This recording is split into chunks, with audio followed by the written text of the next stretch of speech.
She was the bride he never asked for. He, the prince who swore he would never return. But when duty spoke louder than desire, and scorn met the wrong woman to scorn, the impossible was about to happen. Comment where you are watching from, leave a like, subscribe to the channel, and give the video a hype. This helps us grow. Stay until the end, because this story is going to burn like the desert sun until the very last second. The roar of engines sliced through the silence of the Al-Qamar desert like distant thunder. Zara El-Qadim dropped the book she had been pretending to read for 20 minutes and rushed to the bedroom balcony. Her heart pounded when she saw the convoy of black SUVs crossing the palace gates, raising clouds of golden sand. He was back. Zahir al-Noor had finally returned after 5 years building an empire in London. Zara took a deep breath, smoothing down the navy blue dress she had chosen so carefully that morning. At 22, she knew she was no longer the awkward teenager Zahir had left behind. The years had been kind to her. Her green eyes sparkled with anticipation. Her brown hair fell in soft waves over her shoulders. Her porcelain skin, kissed by the desert sun, had a healthy glow. "Today my life truly begins," she murmured to herself, feeling a mix of nervousness and excitement. Since childhood, Zara had known that she would one day marry her distant cousin. The promise between the El-Qadim and Al-Noor families was ancient, respected, unquestionable, an alliance that would unite two of the kingdom's most powerful lineages. Throughout all those years, she had nourished romantic dreams about the day Zahir would come for her. She imagined he would arrive smiling, that he would sweep her into his arms, that he would whisper sweet words in her ear. She imagined they would leave together for London, where he had built a brilliant career as the CEO of a renewable energy company. She imagined candlelit dinners, hand-in-hand strolls, stolen kisses in the London rain. She imagined completely wrong. When Zahir stepped out of the lead car, Zara felt all the air escape her lungs. He was even more imposing than she remembered. Tall, he must have been at least 6'3" with broad shoulders that perfectly filled the dark gray suit. His full beard shaped a masculine face with striking features. His brown eyes, deep as Arabian coffee, swept over the palace with an expression she couldn't decipher. But it was definitely not joy. Zahir did not smile. Zahir barely glanced in the direction of the windows where she knew the entire family was watching him. In the grand palace hall, decorated with Persian rugs and crystal chandeliers that blended tradition and modernity, the family gathered to receive the returning prince. Zara's father, Tariq El-Qadim, embraced Zahir with tears in his eyes. "My son!" exclaimed Tariq, using the term of affection for his distant nephew. "How you've grown. The world has transformed you into a leader." Her mother, Nadia, kissed Zahir's cheeks with maternal affection. "My dear Zahir, you are so strong, so serious. Did London steal your smiles?" Zahir hugged them both politely, but his eyes remained distant, as if a part of him was still thousands of miles away. When he finally turned to Zara, she saw something that chilled her. Surprise, shock, and immediately afterward, something that looked dangerously like poorly disguised irritation. Zahir's brown eyes scanned Zara from head to toe, not with admiration, but with a cold, almost clinical appraisal, as if he was calculating a problem he didn't expect to have to solve. "Zara," he said with a formal bow that broke her heart. His voice was low, with an acquired British accent that made every word more distant. "You have changed." She tried to smile, but her lips trembled slightly. "Zahir, I was so looking forward to—" "We need to talk," he interrupted her, turning to Tariq without ceremony. "Uncle Tariq, I need to speak with you, privately, now." The silence hung in the air like a sharp blade. The women of the family exchanged worried glances. Nadia held Zara's arm, feeling her daughter tremble. Zara stood in the center of the hall, feeling her cheeks burn with humiliation. She had prepared so much for this moment. She had chosen the perfect dress, rehearsed what she would say, imagined 1,000 different scenarios. None of them included being ignored as if she were an inconvenient maid. Tears stung her eyes as Zahir and her father moved away toward the meeting room, their voices low but urgent. Aunts and cousins surrounded Zara, trying to console her with empty words, but she couldn't hear anything but the buzzing of her own blood in her ears. She could only think of the coldness in those brown eyes. In the meeting room, decorated with antique bookshelves and modern business trophies, Tariq served mint tea to Zahir and sat opposite him. The silence stretched for long minutes, heavy like the air before a sandstorm. Zahir held the cup, but did not drink. His fingers drummed nervously on the delicate porcelain. Finally, he spoke. "I can't do this," Zahir said, staring intently at the cup as if the tea leaves might offer a way out. "I can't marry her." Tariq sighed deeply, as if he had expected those words from the moment he received the call announcing his nephew's return. "Zahir, my son," he began with the patience of someone who had fought this battle 1,000 times in thought, "you always knew this day would come. The promise between our families is sacred. Your father, may Allah bless him, made this vow on his deathbed. I was a child when that promise was made." Zahir's voice carried a frustration that bordered on despair. "I was 13, uncle. 13. I didn't even know what responsibility was, let alone marriage." He stood up abruptly, beginning to pace back and forth like a caged animal. "My life is in London now. I have a company worth billions, responsibilities to shareholders, international commitments. I have a real life, not a desert fairy tale fantasy." "And what life is that?" Tariq asked with gentleness but firmness, placing the cup on the table with a soft sound. "I heard rumors, Zahir, about women, parties, an existence empty of real meaning. Is that life, or just an escape?"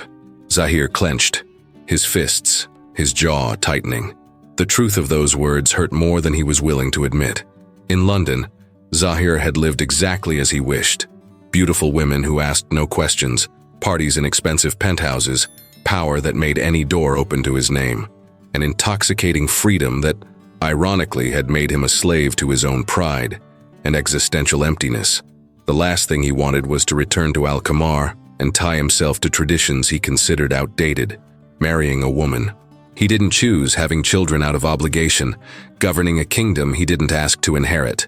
"It's not fair," Zahir said, and for the first time his voice sounded less arrogant and more lost. "It's not fair to her. It's not fair to me." Outside the room, Zara leaned against the cold corridor wall. She knew she shouldn't be there.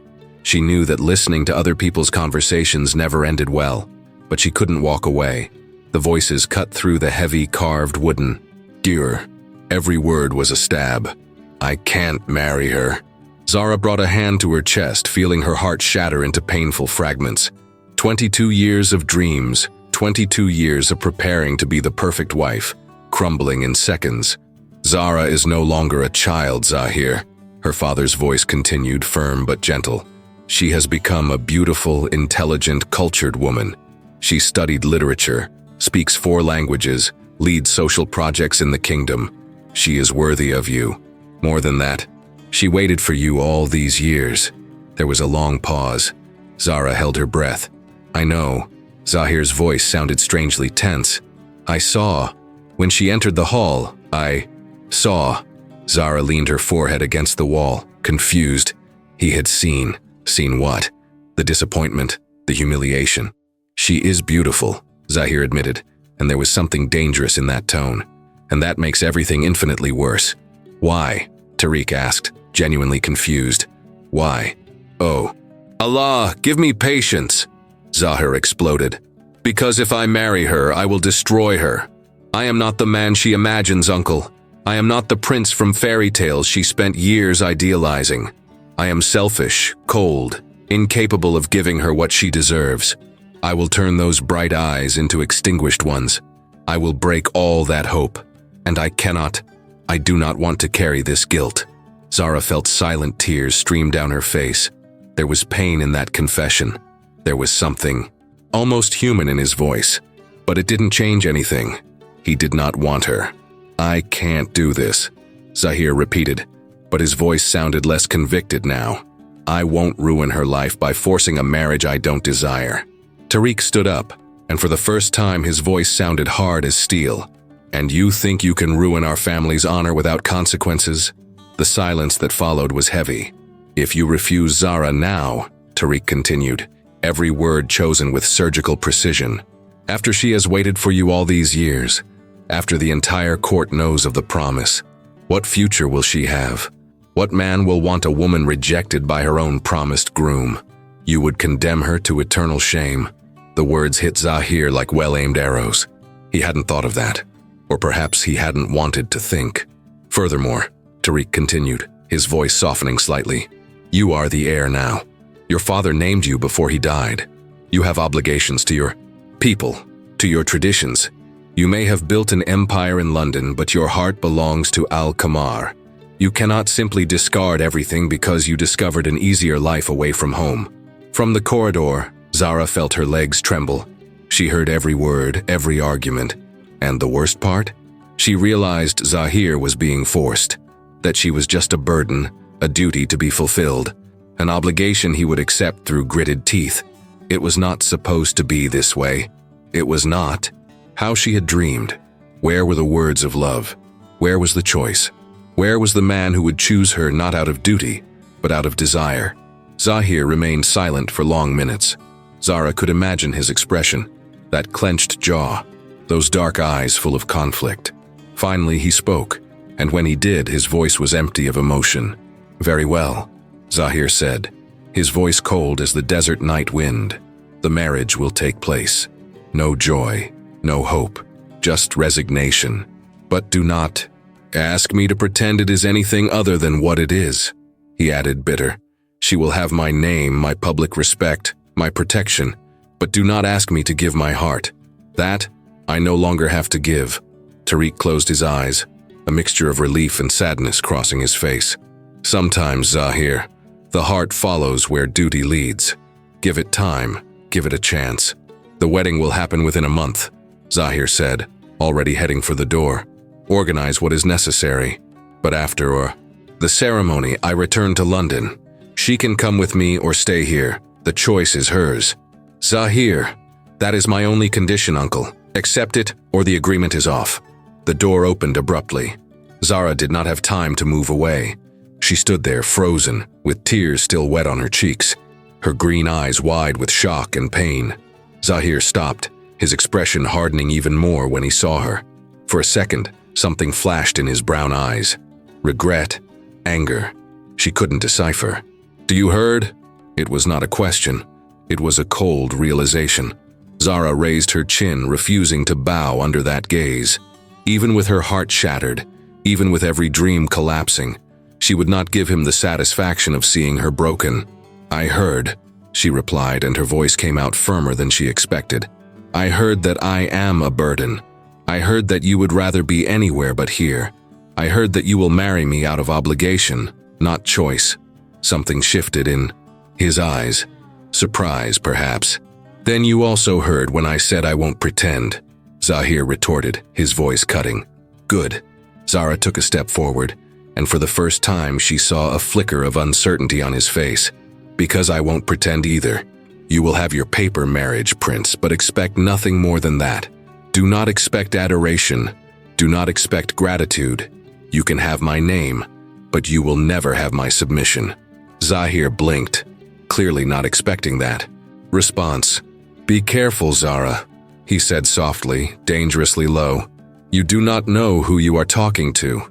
I know exactly who I'm talking to, she replied, her green eyes shining with a mixture of pain and anger she didn't even know she possessed.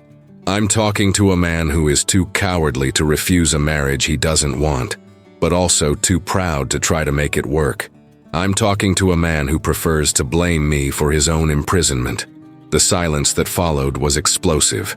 Tariq appeared in the doorway, his eyes wide with shock at seeing his daughter confronting her future husband. Zara, he reprimanded, but she did not avert her gaze from Zahir. You want this marriage? She asked, her voice trembling slightly now. Not out of duty, not out of honor. Do you want me? Zahir opened his mouth, closed it, opened it again. For the first time since he arrived, he seemed genuinely lost. He began, but the words died. That's what I thought, Zara said, quietly. She wiped the tears with the back of her hand, regaining her composure. The marriage will take place as you wish. But know one thing, Zahir al-Nur. You may have taken away my choice, but you did not take my dignity. And the day you realize the mistake you made, I will have already learned to live very well without your non-existent heart." And with that, she walked past him, her head held high, leaving a trail of jasmine perfume and wounded determination. Zahir stood in the corridor, watching her walk away, feeling something strange twist in his chest. Regret? Admiration? Desire? He didn't know. But one thing was clear. Zara el-Qadim was not the frightened girl he expected to find, and that made everything infinitely more complicated. The 4 weeks leading up to the wedding passed in a surreal blur. Zara barely saw Zahir, who spent his days locked in meetings with the kingdom's advisors or on the phone resolving issues for his London company. When they crossed paths in the palace corridors, he would look away. When they were forced to attend family dinners, he responded to her attempts at conversation with polite monosyllables. It was like living with a very well-dressed ghost. "He's under pressure," Nadia tried to justify, adjusting her daughter's wedding veil in the large bedroom mirror. "Men handle emotions differently, my daughter." Zara observed her reflection. The wedding dress was a masterpiece, white silk with gold thread. Embroidery, traditional yet modern, just like Al-Qamar. She was beautiful. She knew it, but she felt nothing but a growing emptiness in her chest. "Mother," she said softly, "did you ever regret marrying father?" Nadia paused, her hands still holding the veil. Where did that question come from? "It was arranged too, wasn't it, your marriage?" "It was," Nadia admitted, turning her daughter to face her. "And yes, at first I was terrified. Your father was a stranger, but you know what? I learned, Zara. Love can grow where there is respect, and your father always respected me." "What if there isn't even respect?" Zara whispered, her green eyes shining with contained tears. "What if there is only obligation?" Nadia held her daughter's face in her hands. "Then you build the respect. You demand the respect. You are an El-Qadim, my daughter. We do not beg for love. We earn it." The ceremony took place in the grand palace garden, under an impossible blue sky. And 300 guests witnessed the union of the Al-Nur and El-Qadim families. The women wore their finest dresses, the men their most elaborate robes. Traditional music filled the air, mixed with the scent of roses and jasmine. Zara walked down the aisle of white petals, her arm intertwined with her father's. Every step felt like an eternity.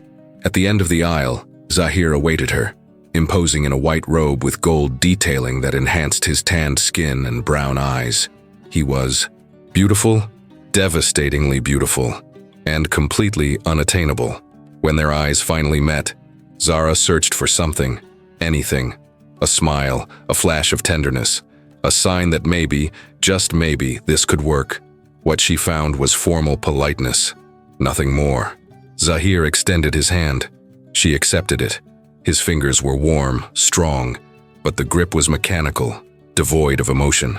The imam conducted the ceremony in Arabic, the ancient words echoing over them as both a blessing and a sentence. When it was time for the vows, Zahir recited them in a firm, clear, perfectly modulated voice, like an award-winning actor in his best role. Zara replied, with her voice trembling only slightly. No one but him noticed. "I accept her as my wife," Zahir said, his gaze fixed on a point above her head. "I accept him as my husband," Zara replied, forcing herself to look directly at him. For a second, Zahir's brown eyes lowered and met hers. Something passed between them, too quick to be named. Then he looked away again. The rings were exchanged. White gold, simple, elegant. When Zahir slid hers onto her finger, his hands did not tremble. When Zara placed his, her hands shook so much that she almost dropped it. "You may kiss," the imam announced. The entire garden held its breath. Zahir leaned in. Zara closed her eyes, her heart beating erratically. She felt his lips lightly brush hers, cold, formal, ending before it even began. A kiss that was not a kiss, an empty gesture to satisfy tradition. When she opened her eyes, he was already pulling away. The crowd applauded. Music erupted. Everyone smiled, celebrated, threw rose petals. No one seemed to notice that the bride was dying inside. The reception was a blend of opulence and refined torture. Zara sat at the main table next to Zahir, smiling at hundreds of faces, accepting congratulations that sounded increasingly empty. Zahir talked with guests, especially businessmen and politicians, his attention always everywhere but on her. When they had to dance the traditional waltz, he held her with the exact distance that etiquette allowed, not an inch closer. "You are uncomfortable," Zara said softly as they twirled across the floor. Just a comment disguised as conversation. "I am fulfilling my role," he replied, looking over her head. "Does your role include at least pretending you are not being tortured?" His eyes finally lowered to her, a spark of something crossing. That cold mask. "Would you prefer I lie?" "I would prefer you at least try," she retorted, keeping the smile on her lips for the guests who were watching them. "I'm not good at pretending." What a coincidence. Neither am I. And yet, here I am. The music ended. Zahir immediately pulled away as if her touch burned.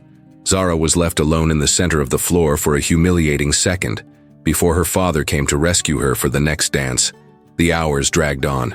Zara smiled until her jaw ached. She talked until her voice was hoarse. She danced until her feet bled inside the delicate shoes. And all the while she watched Zahir drift further and further away, physically and emotionally. When the party finally ended and the last guest departed, Zara felt a relief mixed with growing dread. The wedding night was approaching. The room prepared for them was a masterpiece of romance. Rose petals covered the king-size bed. Scented candles spread a soft golden light. Champagne chilled in a silver bucket. Everything planned for a night of passion and union, all completely wasted. Zara entered first, her heart pounding so hard she could hear it. Her hands trembled as she removed the veil, the earrings, starting to prepare for what exactly? She no longer knew. Zahir entered 15 minutes later, closing the door behind him. He had removed his ceremonial robe and wore a simple white shirt, the sleeves rolled up to his elbows, exposing strong, tanned forearms. For a moment they just looked at each other across the candlelit room. "Zara," he began, his voice carefully controlled, "we need to establish some rules." She felt her stomach sink. Rules. Yes. He walked to the champagne bottle, poured himself a glass and drank half in one gulp. "This marriage is a formality, a political alliance. I don't expect it to be more than that." "And what exactly does that mean?" she asked, keeping her voice steady even when she wanted to scream. "It means you will have your freedom. You can do what you want, go where you want, as long as you maintain appearances in public. I will do the same." "Appearances," she repeated, the bitter taste of that word in her mouth. "Exactly. In public, we will be the perfect couple. In private," he gestured vaguely, "each of us lives our own life." Zara took a step forward, her green eyes shining dangerously. "And the wedding night? Is that also just appearances?" Zahir stared at her, and for the first time she saw something move in those brown eyes. Desire? Conflict? He quickly looked away, his jaw clenching. "I will not touch you," he said, his voice lower now, almost hoarse. "Not in that way. Not when it is not desired." "And who said it's not desired?" The words came out before Zara could stop them. Zahir froze, the glass halfway to his lips. What? She didn't know where that courage came from. Perhaps from despair, perhaps from anger, perhaps from a need to at least try. "I said, who said it's not desired? Did you decide for me? Did you decide what I want, what I feel?" "Zara." There was a warning in his voice. "No." She took another step, closing the distance between them. "You don't want me. You made that very clear. But at least have the decency not to pretend you're doing me a favor by rejecting me." Something changed in his face. The mask of indifference cracked, revealing anger beneath. "You don't know what you're asking for." "Then explain it to me," she practically yelled. "Explain to me why a man who barely knows me already hates me so much." "I don't hate you," he roared back, setting the glass down so hard the crystal almost cracked. This has nothing to do with you." "Of course it does. It has everything to do with me. I am the wife you never wanted, the burden you were forced to carry." "You are not a burden." He ran his hands through his dark hair, frustration evident. You are. What? I'm what, Zahir?" He stared at her, his breath heavy, his eyes wild. For one terrifying and thrilling moment, Zara thought he was going to cross the space between them, sweep her into his arms, truly kiss her. But then he retreated, physically and emotionally. "You are an illusion," he finally said, his voice dead. "A fairy tale that I cannot afford to believe." "What fairy tale?" she whispered, tears finally escaping. "That this could work, that I could be the man you deserve, that I could feel something other than emptiness." The silence that followed was deafening. "So you feel nothing?" Zara asked, her voice breaking. "You look at me and you feel absolutely nothing?" Zahir closed his eyes, as if seeing her face caused him physical pain. "What I feel doesn't matter. It matters to me." "It shouldn't." He picked up his jacket from the sofa, moving toward the door. "Sleep well, Zara. You have the room. I will find somewhere else." "Zahir." "Wait. Good night." The door closed behind him with a soft click that echoed like thunder. Zara stood in the center of that romantic room, surrounded by candles and rose petals, wearing a wedding dress that no one would remove, waiting for a husband who had just chosen any place in the palace but there. Only then, alone, did she allow her heart to finally break. The tears came in violent waves. She sank to the floor, not caring about the expensive dress, hugging her knees to her chest as she sobbed. It was not supposed to be like this. Marriages had problems, she knew, but they should start with hope, with promises, with at least the illusion that they could work. Hers had begun with rejection. The days that followed established a painful pattern. Zara woke up in their room, alone. Zahir slept in the office, or so the servants said. They had breakfast together only when family was present. They ate lunch separately. Dinners were another performance for spectators. In public, Zahir was polite, even attentive. He pulled out chairs, offered his arm, smiled at the right moments. Anyone looking from the outside would see an elegant couple adjusting to married life. No one saw the ice between them when they were alone. No one saw how Zara waited every night with foolish hope, that maybe he would come, that maybe they would talk, that maybe they would try. He never came. "Is everything all right between you?" Nadia asked one morning, worry evident on her face. "Perfectly," Zara lied, drinking tasteless tea. "Zahir is just busy with work." "Son," Tariq tried with Zahir during a meeting, "perhaps you should spend more time with Zara. A trip, perhaps? A honeymoon?" "Soon," Zahir replied vaguely. "When business allows." Business never allowed. Zara began to fill her days with anything that would keep her busy and away from thinking about the empty marriage.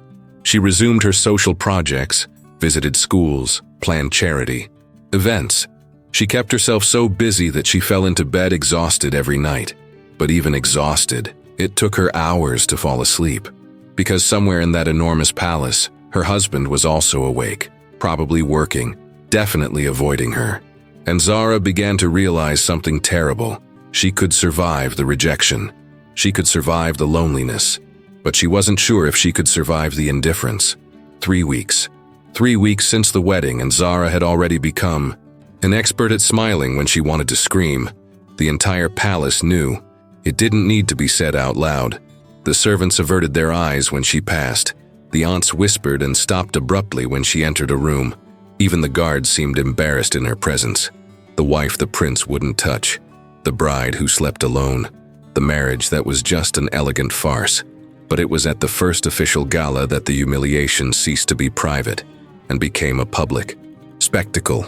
The annual Al-Qamar charity ball was the most important social event in the kingdom. Ambassadors, international businessmen, royalty from neighboring countries, everyone attended, and all eyes would be on the new royal couple. Zara spent hours getting ready. The dress was a dream in emerald green, the exact color of her eyes, with an elegant neckline and a train that whispered against the marble. Her brown hair fell in soft waves over her bare shoulders. She was stunning and completely terrified. Zahir waited for her in the main hall, devastatingly handsome in a black tuxedo. When she descended the staircase, she saw his eyes sweep over her figure for a fraction of a second before glancing away, as always. "You are presentable," was all he said, offering his arm mechanically. Presentable, as if she were an acceptable business report. "Thank you." Zara replied with venomous sweetness. "You're not hideous either." A muscle jumped in his jaw, but he didn't respond. The ballroom was crowded. Crystals glittered in enormous chandeliers. Live music filled the air. Champagne flowed freely. Zara and Zahir made their entrance, and the murmur of the crowd intensified. "Smile," Zahir muttered out of the corner of his mouth. "Everyone is looking." "I know," she whispered back. "That's what I'm here for, isn't it? To be your pretty accessory." He guided her through the room, introducing her to dignitaries and business owners. For everyone, Zahir was charm personified, smiling, engaging, eloquent. And for everyone, Zara was little more than a footnote. "My wife, Zara," was all he would say before plunging into business conversations that clearly did not include her. Zara smiled, greeted people, even tried to join the conversations.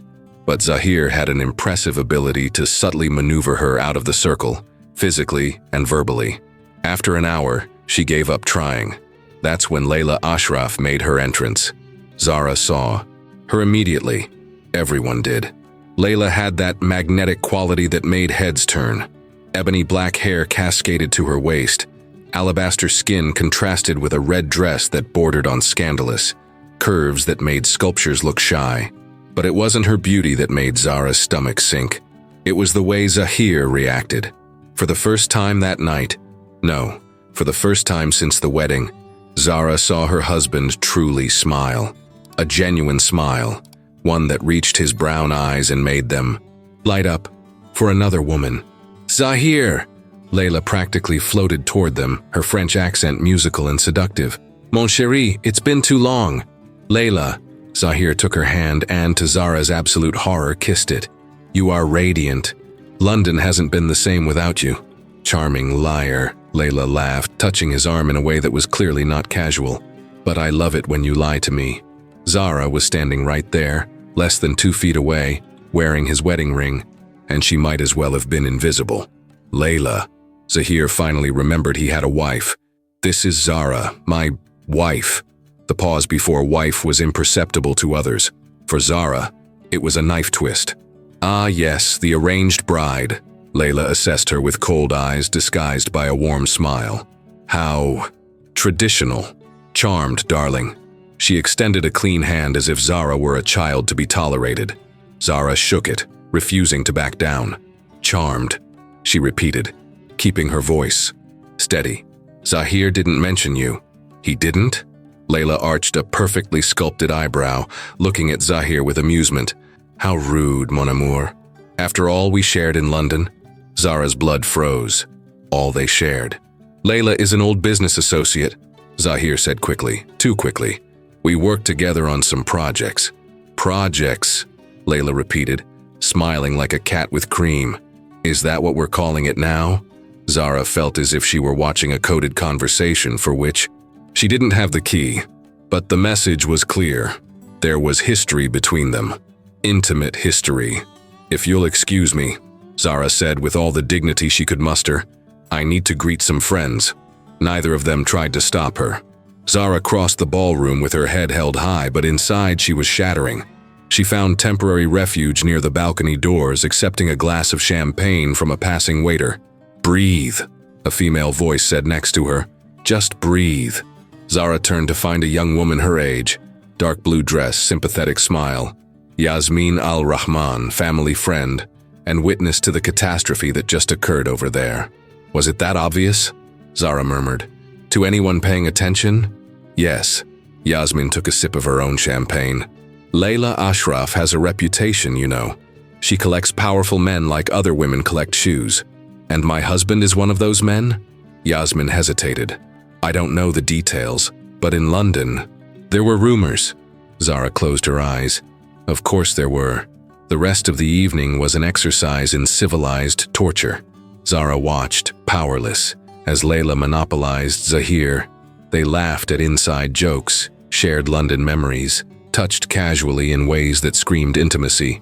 And Zahir? Zahir was transformed. He was no longer the cold, distant man she knew.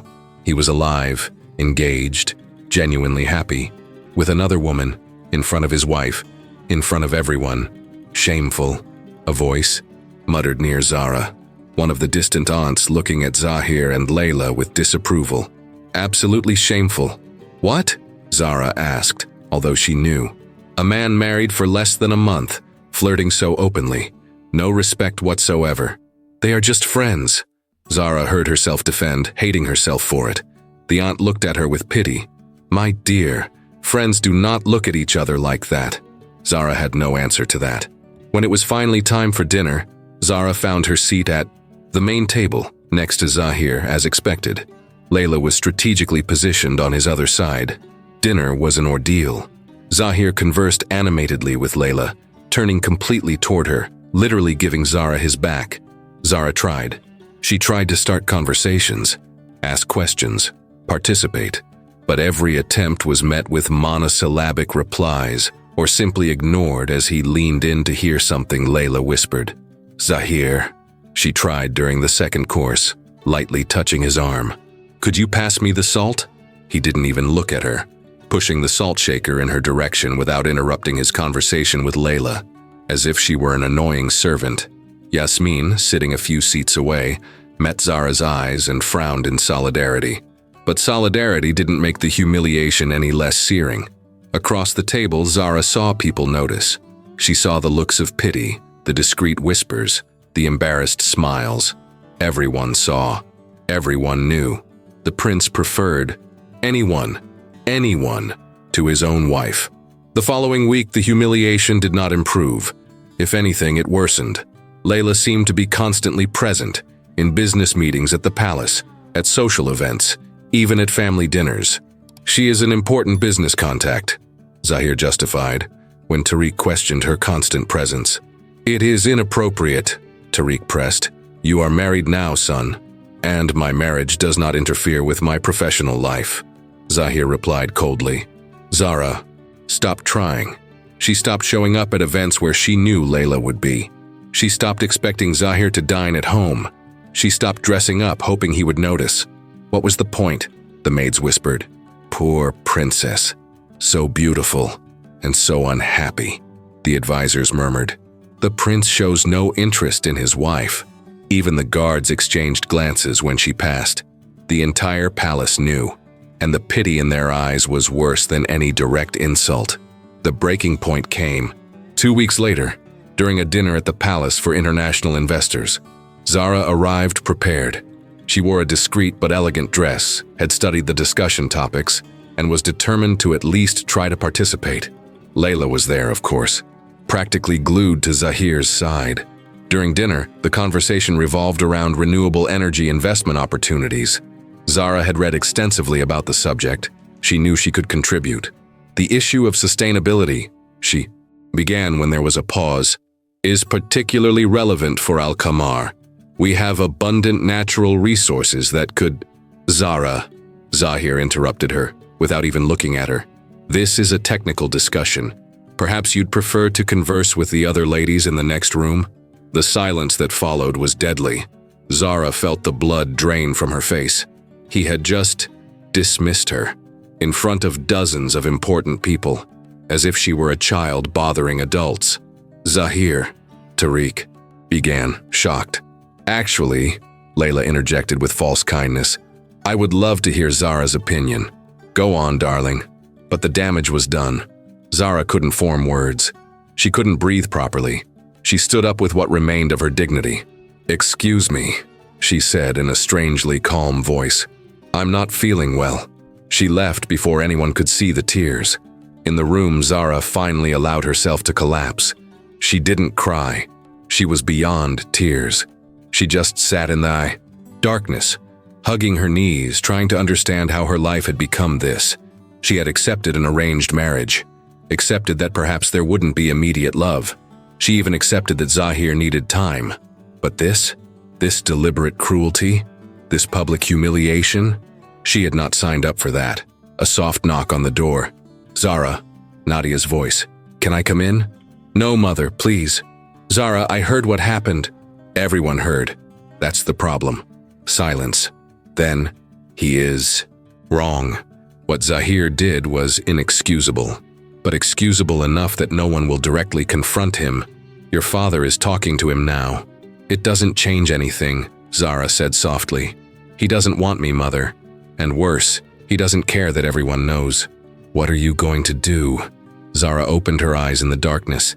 Good question. What would she do? Could she leave him? No. Divorce was unthinkable. It would stain both families. Could she confront him? She had already tried. He didn't care. Could she continue living like this? Being humiliated, ignored, treated like inconvenient furniture? No, she could not. I'm going to change the rules, she finally said. What do you mean? He wants a paper marriage? He wants to live separate lives. Well, that's exactly what he will get. But on my terms, not his. Zara. Good night, Mother. When she was alone again, Zara did not cry. She did not collapse. She did not beg the universe for answers. Instead, she made a decision. If Zahir al-Nur wanted a wife of convenience, she would be exactly that.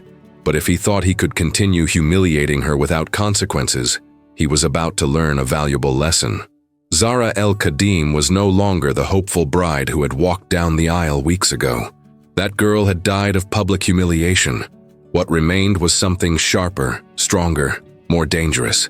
And Zahir still had no idea what he had awakened. The change in Zara did not go unnoticed. In the days following the disastrous dinner, she completely stopped trying to please Zahir. She no longer waited for him at mealtimes. She no longer dressed up hoping he would notice. She no longer smiled politely when he ignored her in public. Instead, Zara plunged into her social projects with fierce intensity. She spent days visiting schools in remote villages, organizing literacy programs for women, planning sustainability initiatives.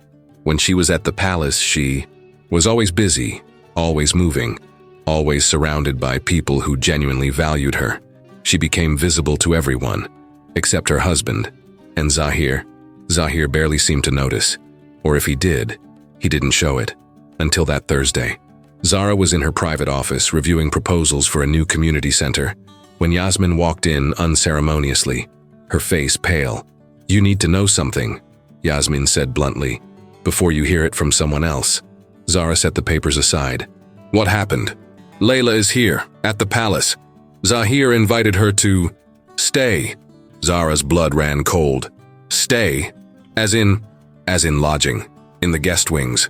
Indefinitely. Yasmin sat down heavily. Zara, this is not right. Even by his absurd standards, this is… Where is he? Zara interrupted, already standing up. In the private library, but… Zara was already moving. She found Zahir in the library, sitting in one of the leather armchairs, laptop on his lap, completely at ease. As if he hadn't just committed the ultimate offense. We need to talk, Zara said from the doorway, keeping her voice steady. Zahir looked up briefly. I'm busy. I don't care. She walked in, closing the door behind her. Is Layla Ashraf staying at the palace? She is, he replied without lifting his eyes from the screen. And, Zara repeated incredulous. You brought another woman to live under the same roof as your wife, and your only question is and. Layla is an important business partner. It makes sense for her to stay here while we work on the project. Project? Zara spat the word. Is that what we're calling it now? Finally, Zahir closed the laptop and looked at her. Say what you want to say, Zara. Everyone in the kingdom knows you and Layla have history. Everyone knows you prefer her to me. And now you bring her into the palace, into my home. Our home, he corrected coldly. And yes, I brought her. It is my right as what? As my husband. Because husbands don't usually publicly humiliate their wives by bringing mistresses home. Mistress. Zahir stood up, his voice dangerously low. Allah, be careful about the accusations you make. Why? Because they might be true. Zara took a step forward, green eyes blazing with anger. Do you think I'm stupid? Do you think I don't see how you look at her? How you act differently when she's around? How I look at her is none of your business. The sentence came out so casually, so cruelly, that Zara felt like she had been punched. It's none of my business, she repeated slowly. I am your wife, and how you look at other women is none of my business. You are my wife on paper, Zahir said, every word a knife. That's what we agreed on, an arrangement. You knew that from the start. I knew you didn't love me. I didn't know you hated me enough to deliberately humiliate me. No one is humiliating you. You brought another woman to live in the palace, Zara shouted, her composure finally shattering. Everyone is talking. The servants whisper. The advisors avert their eyes. My own parents don't know how to look at me. And you act like I'm crazy for caring. Then stop caring, he roared back. Stop trying to turn this into something it's not. Stop creating romantic fantasies about a marriage that was never supposed to mean anything. Mean nothing, Zara whispered, tears finally escaping. Our marriage means nothing to you. Something flashed in his eyes. Regret, perhaps, but it was too quick. It means what it was always meant to mean. A political alliance, an obligation fulfilled. Nothing more. And me? What am I? Just part of the obligation? You are. He hesitated, seeming to search for words. You are the wife I never wanted. The silence that followed was absolute. Zara felt something break inside her. Not her heart. That was already in pieces. Something deeper. The last flicker of hope she had secretly nurtured. The wife you never wanted, she repeated mechanically. Well, at least you were honest now. She turned to leave, but his voice stopped her. Zara, I didn't mean to. No, she turned back sharply. Don't you dare. Don't you dare pretend you didn't mean exactly what you said. You've been perfectly clear since day one. I was the one stupid enough to think that maybe, just maybe, you could change. That you could see me as more than a burden. I didn't say you were a burden. You didn't have to. Every look, every word, every time you ignored me in front of others, it all said exactly that. She was trembling now, years of pain and anger finally exploding. And you know what's worse? It's not that you don't love me. It's that you don't even care enough to pretend to respect me. Respect is something that is earned. And how can I earn it when you never gave me a chance? She shouted. How can I prove my worth when you've already decided I have none? Zahir clenched his fists, jaw tight. You want honesty? Fine, you're right, I didn't give you a chance. Because giving you a chance means opening a door that I swore to keep closed. It means risking feeling something and I can't. I won't do that. Why? Her voice broke. Why is the idea of feeling something for me so terrifying? Because I don't know how, he exploded, the mask finally dropping. Because everything I touch turns to ashes. Because everyone I've ever loved has either left me or died, and I won't. I can't go through that again. The confession left them frozen. Zara blinked, processing. This isn't about me. No, he admitted quietly, sinking back into the armchair. It never was. Then why punish me? Why make me pay for your wounds? Because... He ran his hands through his dark hair, looking suddenly exhausted. Because it's easier to keep you away than to risk letting you close. Easier for whom? She asked bitterly. Certainly not for me. Silence. Is Layla staying? Zara asked finally. Zahir looked up and there was something close to shame in his eyes. It's important for business. Of course it is. She nodded slowly. Then here is what is going to happen, Zahir. Layla can stay. She can even take my place in your beds if that's what you want. Zara, I'm not finished. She cut him off, her voice now cold as ice. She can stay, but I will also make my own choices. If this marriage is only political, then I will treat it as such. I will attend events, I will smile for the cameras, I will represent the family. But here, in this palace, you do not exist to me.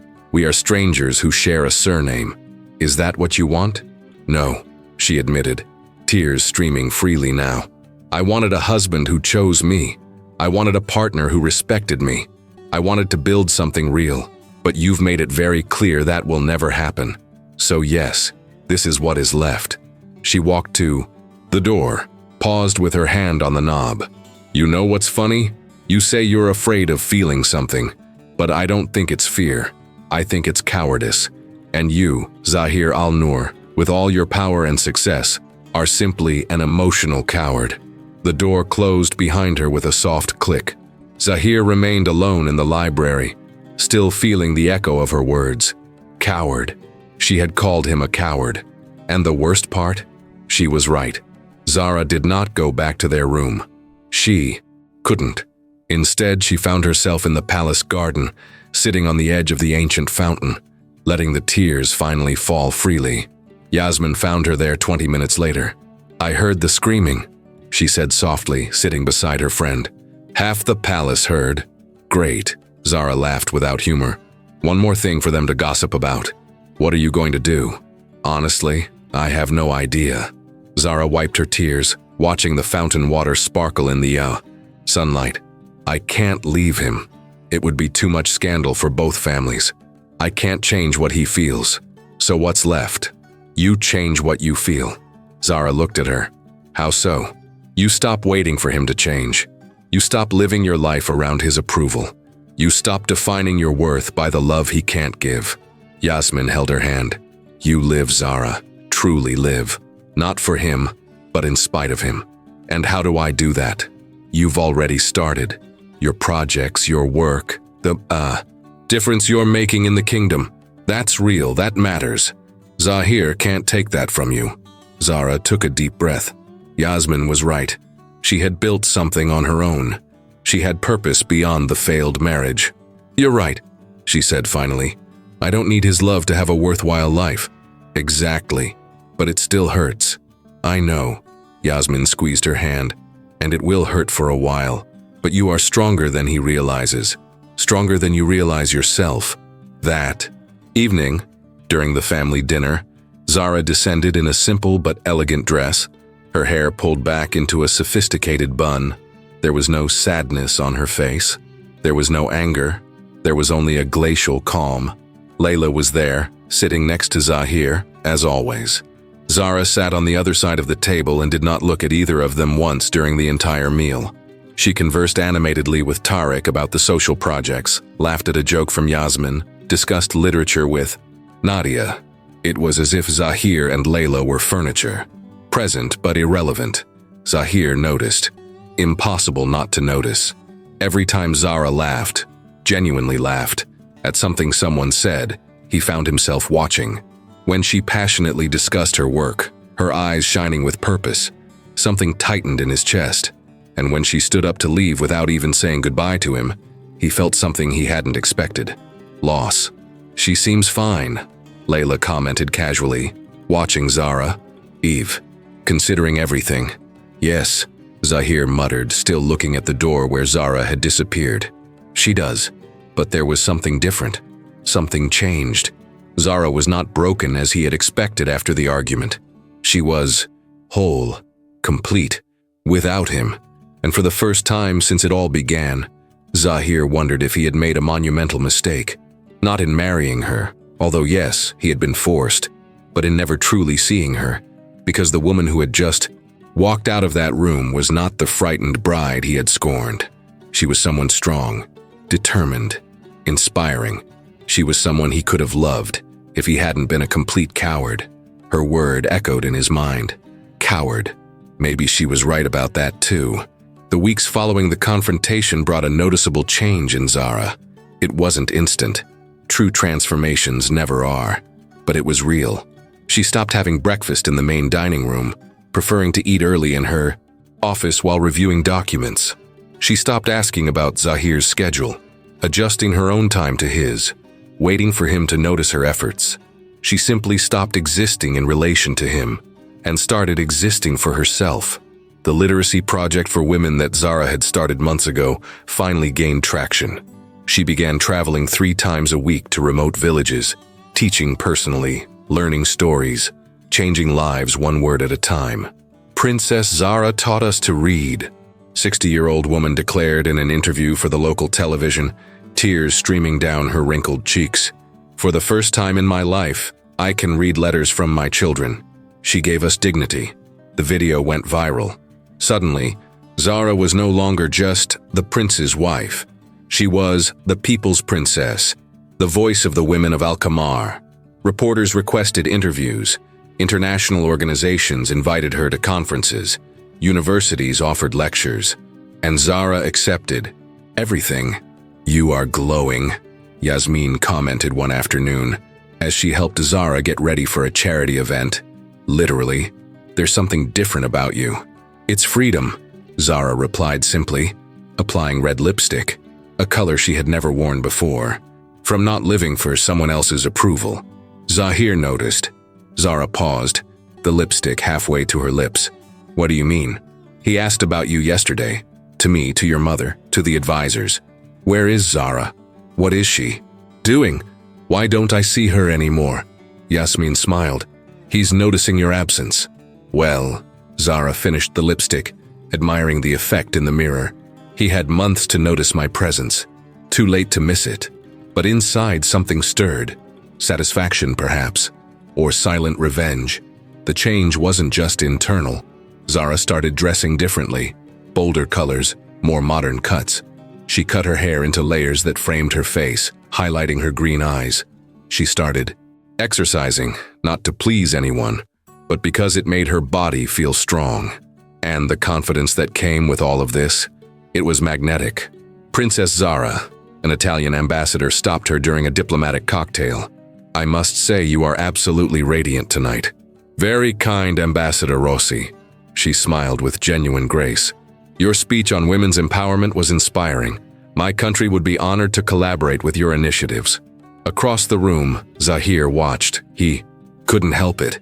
Zara was surrounded by important men, diplomats, businessmen, academics, all clearly captivated by her. She laughed, conversed fluently in 4 languages, gestured animatedly when discussing her passions. She was alive in a way he had never seen her before. Layla appeared beside him, following his gaze. Your wife is quite the hit. She is, he replied curtly. You don't look happy about it. Why wouldn't I be? Because, Layla took a sip of champagne. You're realizing what you let slip away. Zahir turned to her sharply. What do you know about it? I know a man doesn't watch a woman with that intensity unless he's interested. And you, mon cher, are very, very interested. I'm simply observing my wife at a social event. Keep telling yourself that. Layla smiled humorlessly. But we both know the truth. You ignored her until she stopped needing you. Now you can't take your eyes off her. Before Zahir could reply, he saw Ambassador Rossi kiss Zara's hand in farewell, holding it a second longer than necessary. Something hot and unpleasant twisted in his stomach. Jealousy. The situation worsened, or improved, depending on the perspective. A prince from a neighboring kingdom, Karim Al-Fayed, visited Al-Qamar for trade discussions. Young, handsome, charismatic, he showed immediate interest in Zara. Princess Zara. He found her in the palace gardens, where she was reviewing proposals for a new community center. May I join you? Prince Karim, she smiled politely. Of course. They talked for hours. Karim was intelligent, funny, respectful. He asked questions about her work, listened genuinely, offered constructive suggestions. It was everything Zahir had never been. Your husband is a lucky man, Karim said at one point, to have such a brilliant and dedicated wife. Zara laughed, but without joy. I'm sure he would disagree. Then he is a fool. From the office above, Zahir watched them. Through the window, he saw how Zara laughed at Karim's jokes, how her eyes shone during the conversation, how she wasn't just being polite. She was genuinely enjoying his company. Zahir's hand squeezed the pen he was holding, breaking it in half. Problem? Malik, his best friend and advisor, asked from the doorway. No. Zahir dropped the broken pieces of the pen. Just fatigue. Fatigue, Malik repeated, walking in. Has nothing to do with your wife talking to Prince Karim? Why? Would I care? Good question. Why would you care? Malik sat down. After all, you made it very clear that your marriage is just political, that Zara can do what she wants. She can. Then why do you look like you want to rip Karim's head off? Zahir didn't answer, jaw clenched. Malik sighed. Zahir, can I speak as your friend, not your advisor? Can I stop you? You are an idiot. Zahir stared at him, surprised. You have a beautiful, intelligent, dedicated woman who was willing to make this marriage work. And what did you do? You pushed her away, ignored her, humiliated her. You brought another woman to live in the palace, for God's sake. Malik shook his head. And now that she's finally given up on you, now that she's living her own life, suddenly you care. It's not like that. It's exactly like that. You only wanted her when she stopped wanting you. The truth of those words hit Zahir like a punch. And the worst part? Malik continued. is that you might still fix this. Zara isn't cruel. If you really tried, if you apologized, if you showed her you've changed, she would never forgive me. You don't know that. But if you keep acting like this, you definitely won't have a chance. That evening, there was a formal dinner for Prince Karim. Zara came down wearing an emerald green dress that made her eyes impossible to ignore. Her hair fell in loose waves, a simple diamond necklace at her throat. She was stunning. And Zahir wasn't the only one to notice. Karim practically lit up when he saw her. "Princess, you are magnificent." "Very kind, Prince." She accepted the arm he offered. Zahir watched, powerless, as Karim escorted his wife to dinner. Layla tried to take his arm, but he completely ignored her, following Zara with his eyes. During dinner, Karim kept Zara entertained. He told travel stories, made her laugh, asked her opinion on politics and economics. And Zara? Zara flourished under the attention. Zahir barely touched his food. Every laugh from Zara was a knife. Every time she leaned in to hear Karim better, he felt his fingers clench into fists. "Are you all right?" Tariq muttered beside him. "You look like you're about to explode." "I'm perfectly fine," Zahir lied. "You don't look it.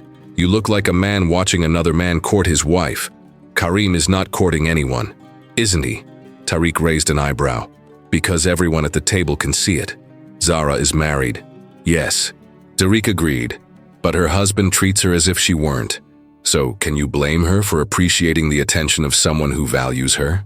No, he couldn't, and that was the worst part.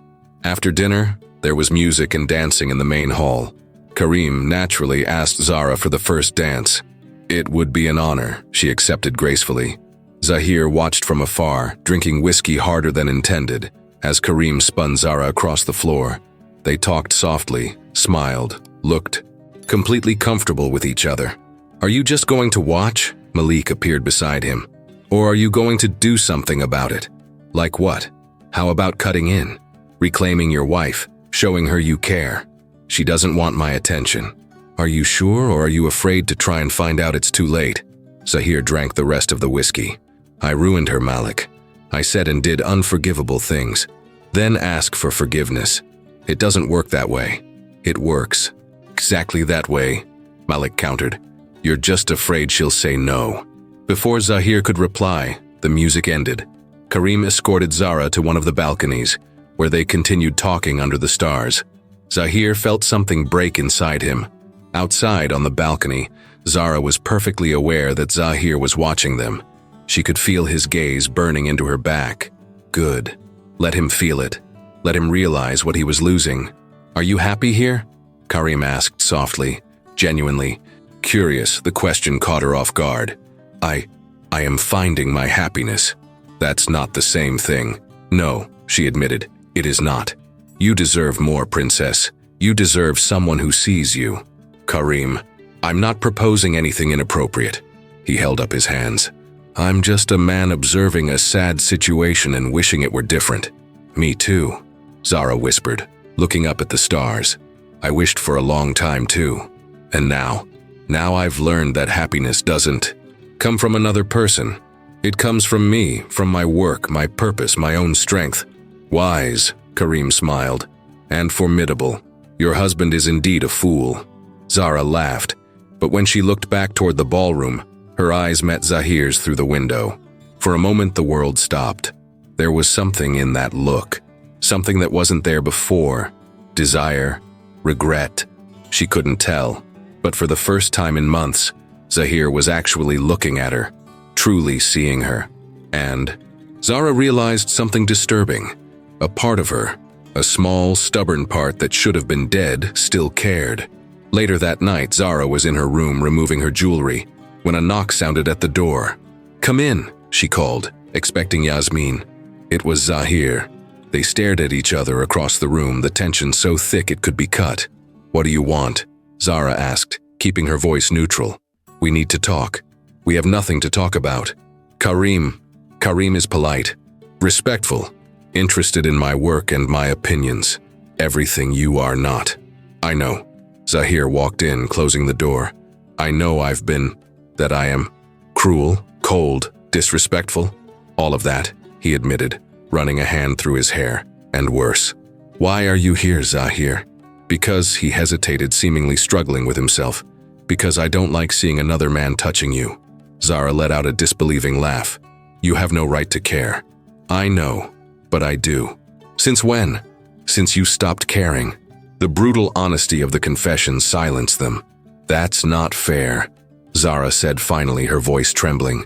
You don't get to ignore me for months, publicly humiliate me, repeatedly break me, and then decide you care just because another man noticed me. I know. Then leave. Zara, leave, she screamed, tears finally escaping. You have no right to be here. You have no right to feel jealous. You had your chance, 1,000 chances, and you wasted every single one. Zahir took a step toward her. What if I want one more? No, she backed away. I won't let you hurt me again.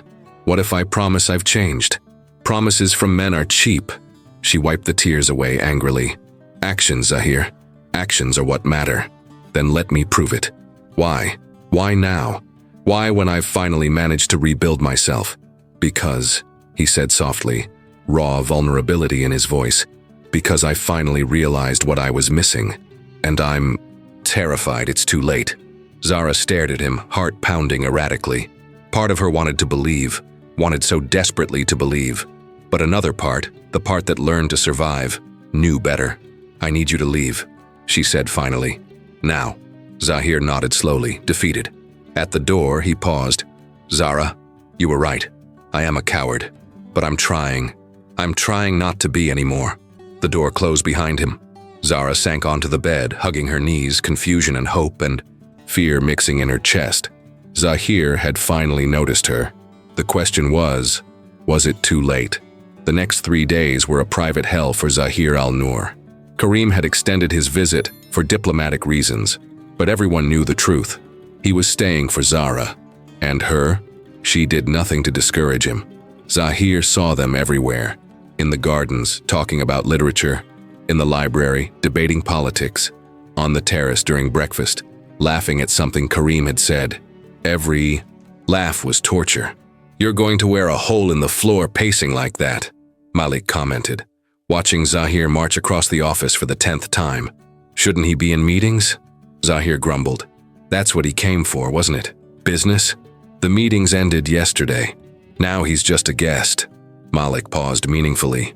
A guest your wife clearly enjoys. Zahir stopped at the window overlooking the gardens. Down below, Zara and Karim were walking along the flowered paths. She wore a light white dress that floated with the breeze, her brown hair gleaming in the sun. Karim said something that made her throw her head back in genuine laughter. Zahir felt his jaw clench so hard it hurt. Do something, Malik said softly, before it's too late. Like what? She made it clear she wants nothing to do with me. Because you spent months proving you didn't want her.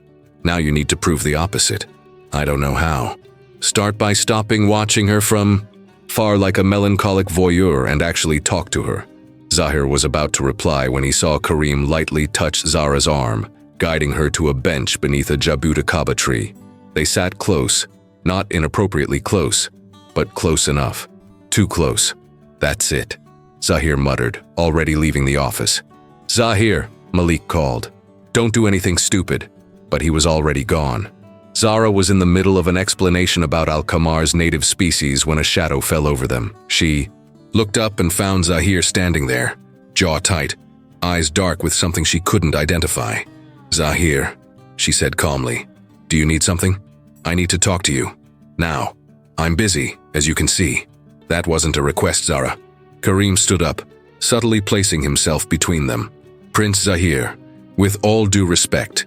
Princess Zara has already indicated she is. With all due respect, Zahir interrupted, his voice dangerously low. This is between me and my wife. The word wife came out charged with a possessiveness that made Zara blink in surprise. It's all right, Karim, she said softly, getting up. I'll go with him. Are you sure? Yes. She touched his arm briefly. We'll talk later. The touch, innocent as it was, made something explode in Zahir. He took Zara's hand not violently but firmly, and practically dragged her away from the gardens. Zahir, For Allah, what are you doing? Not here, he said through clenched teeth. He led her inside the palace through corridors to his private library. He closed the door behind them with more force than necessary. What is wrong with you? Zara demanded, pulling her hand free. What is wrong with me? He repeated, incredulous. You're practically throwing yourself into Kareem's arms and you ask me what's wrong. Throwing myself? She laughed, but without humor. We are talking, Zahir. Conversation. That thing civilized people do. He touched you. On the arm. Casually, as friends. Do. He is not your friend, Zahir practically snarled. He is interested in you. So what if he is? So what? Zahir stared at her as if she had lost her mind. You are married. Oh, now you remember that. Zara crossed her arms. Funny how my marital status only matters when another man notices me. Where was this concern when Layla was practically sitting in your lap at every event? That's different. How? How exactly is it different? Because... He hesitated, struggling for words.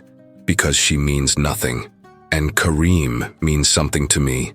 Zahir fell quiet, breathing heavily, eyes fixed on her with an intensity that made the air feel scarce. Does he? He asked finally, voice hoarse. Zara could have lied. She should have lied. But she was tired of games. No, she admitted. He doesn't. Kareem is kind, respectful, interesting. But he's not what you're thinking. Something in Zahir's face relaxed, but only slightly. Then why? Why? What? Why do you spend so much time with him? Why do you laugh at his jokes? Why do you let him touch you? Because he sees me, Zara exploded. Because when I talk, he listens. When I have an opinion, he values it.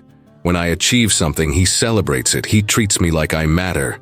You do matter. To whom, Zahir? To you. Because you could have fooled me. Tears of frustration burned her eyes. You ignored me for months, publicly humiliated me, treated me like I was invisible.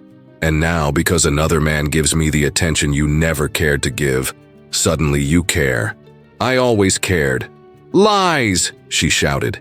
You told me, looking into my eyes, that I was the wife you never wanted, that our marriage meant nothing. You brought another woman to live here, Zahir. So don't you dare stand here now pretending you always cared. I was wrong, he finally yelled back, the mask completely dropping. Is that all right?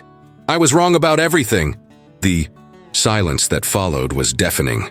Zara stared at him, chest rising and falling rapidly. You. What? I was wrong, he repeated, quieter now, running his hands through his hair in frustration. About you, about us, about everything. I thought if I kept you away, if I didn't let you in, I would be safe, but I was just being a coward. I don't disagree. I deserve that. You deserve much worse. She angrily wiped away her tears. But saying you were wrong doesn't change anything, Zahir. It doesn't erase the months of pain. It doesn't mend what was broken. I know. He took a step toward her, cautious, as if approaching a wounded animal. But what if I want to try? What if I want to fix what I broke? Why? Why now? Because... He stopped just an arm's length away, intense brown eyes on her green ones. Because I watched you for weeks. I saw you glow, grow, become this incredible force. I saw other men realize what I was too foolish to see. And I realized that my fear of feeling something was no longer stronger than the terror of losing you completely. And if I had been brave enough to let you in, and if I had given you the chance you deserved, and if, his voice broke, and if you could have been the best thing that ever happened to me and I threw it all away. Zara felt her heart race. It was everything she wanted to hear months ago. But now, you taught me something, Zahir, she said softly. You taught me that I cannot count on your love, that I cannot base my happiness on your approval. And I learned the lesson well. Zara, no. Let me finish. She took a deep breath. I loved you. Since before we married, I idealized you, idolized you, gave you my heart before you even asked for it. And you shattered it.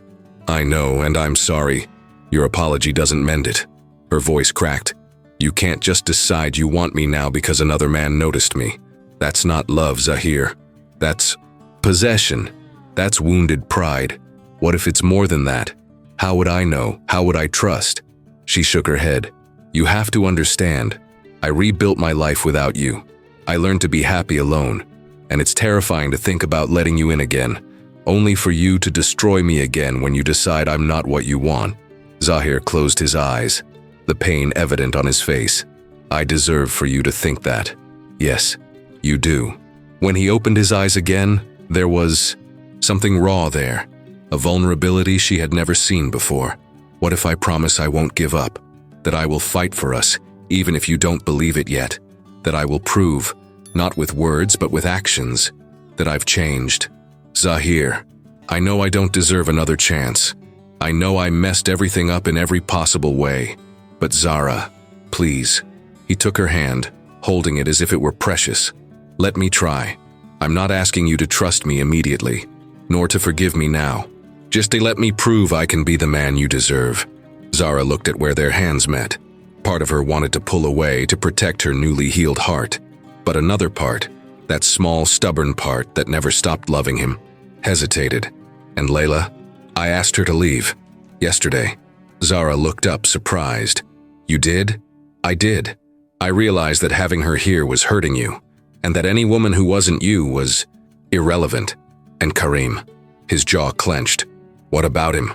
He is courting me. Openly, respectfully, but openly. I know. What if I choose to reciprocate? She saw the pain cross his face, but he didn't look away. Then I will live with it, he said finally. Because you deserve to be happy, even if it's not with me. He squeezed her hand lightly. But I will fight, Zara. I will fight for us with everything I have. And I hope one day you will see that I truly have changed. Zara felt the tears return. It was so unfair. He was saying all the right things, acting right, being vulnerable in a way she had always wanted. But the wounds were still so recent. I need time, she said finally. I need space to process all this. As much time as you need. And you need to understand. I won't just come running back into your arms. If we want any chance of making this work, it has to be different. It has to be real. I understand. He brought her hand to his lips, kissing it gently. I will show you I've changed. Not with words, but with actions every day. She pulled her hand back, but not in anger. With caution. Zahir? Why now? Honestly, is it only because other men noticed me? He stayed quiet for a long moment, considering. In the beginning, maybe, he admitted with brutal honesty. Jealousy was what woke me up, but that's not why I'm here now. Then why? Because for the first time in months I really saw you. Not the arranged bride I resented. Not the obligation I feared, but you, Zara. Strong, brilliant, passionate. And I realized that my fear of feeling something was no longer stronger than the terror of losing you completely. It was the most honest answer he had ever given. And for the first time, Zara saw something that made her pause. Hope. Not certainty, not trust, but a fragile hope that maybe, just maybe, they could find a way back to each other. I need to go, she said softly. I have a meeting. Of course. He opened the door for her, always. Respectful now. She stopped in the corridor, looking back. Zahir? Yes? I don't want to feel this. I don't want to love you still, but… She bit her lip. But I do. And I hate it. Before he could reply, she was gone. Zahir stood in the empty library, his heart beating erratically for the first time in years. She still loved him. Despite everything he had done, all the wounds he had caused, she still felt something. And this time, he wouldn't waste it.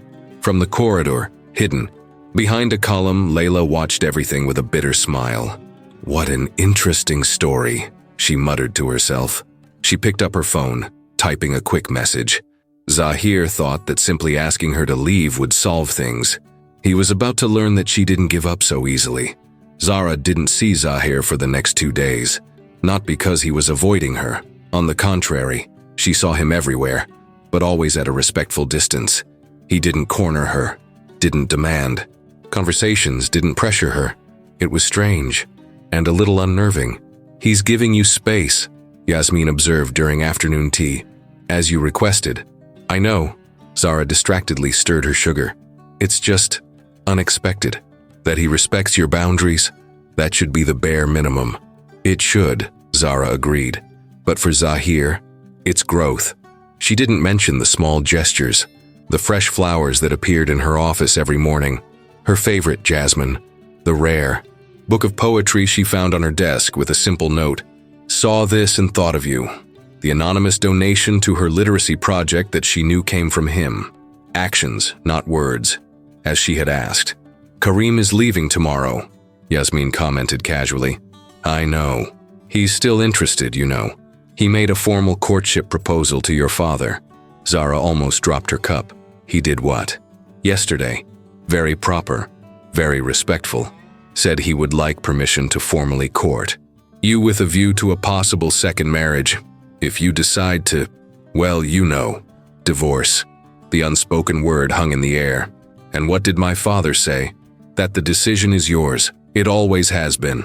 Zara sank back into the chair. It was everything she thought she wanted. A way out, a chance to start over with someone who valued her from the beginning. So why didn't it feel right? That night, Zara couldn't sleep. She walked the palace corridors, ending up in the library. Without really thinking, she pushed the door open and stopped. Zahir was there, sitting on the floor amidst piles of books, wearing a simple t-shirt and sweatpants, the most casual she had ever seen him. He looked younger like this, less the intimidating prince and more human. "I'm sorry," she started to back away. "I didn't know you were—" "Stay," he said quickly, standing up. "Please, the library is yours as much as mine." She hesitated, then walked in, closing the door. "What are you doing?" "Trying to sleep and failing miserably." He gestured to the books. "So I decided to reorganize the philosophy collection. I discovered that Aristotle at 3 in the morning is curiously comforting." Despite everything, Zara smiled. "I thought you hated philosophy." "I do, but it keeps me busy." He paused. "And away from doing stupid things like showing up at your door in the middle of the night." "That would be stupid, considering I promised to give you space." "Yes." Comfortable silence settled. Zara walked to the windows, looking out at the moonlit gardens. "Karim made a proposal to my father," she said softly. She saw Zahir's reaction reflected in the glass, his body stiffening, jaw clenching, but his voice came out calm. "And you, what do you want?" "I don't know. Honesty. If they were to have any chance, it had to start with honesty. Part of me wants to say yes, wants that clean break, that chance to start over. And the other part?" She turned to face him. "The other part is still here, talking to you at 3 in the morning instead of sleeping." Zahir closed his eyes briefly, as if processing this. When he opened them, there was something raw there. "Can I tell you a story?" "What kind of story?" "Mine, the real one." He sat down again, gesturing to the nearby chair. "You said you wanted to understand. So, let me try to explain." Zara sat down, heart racing.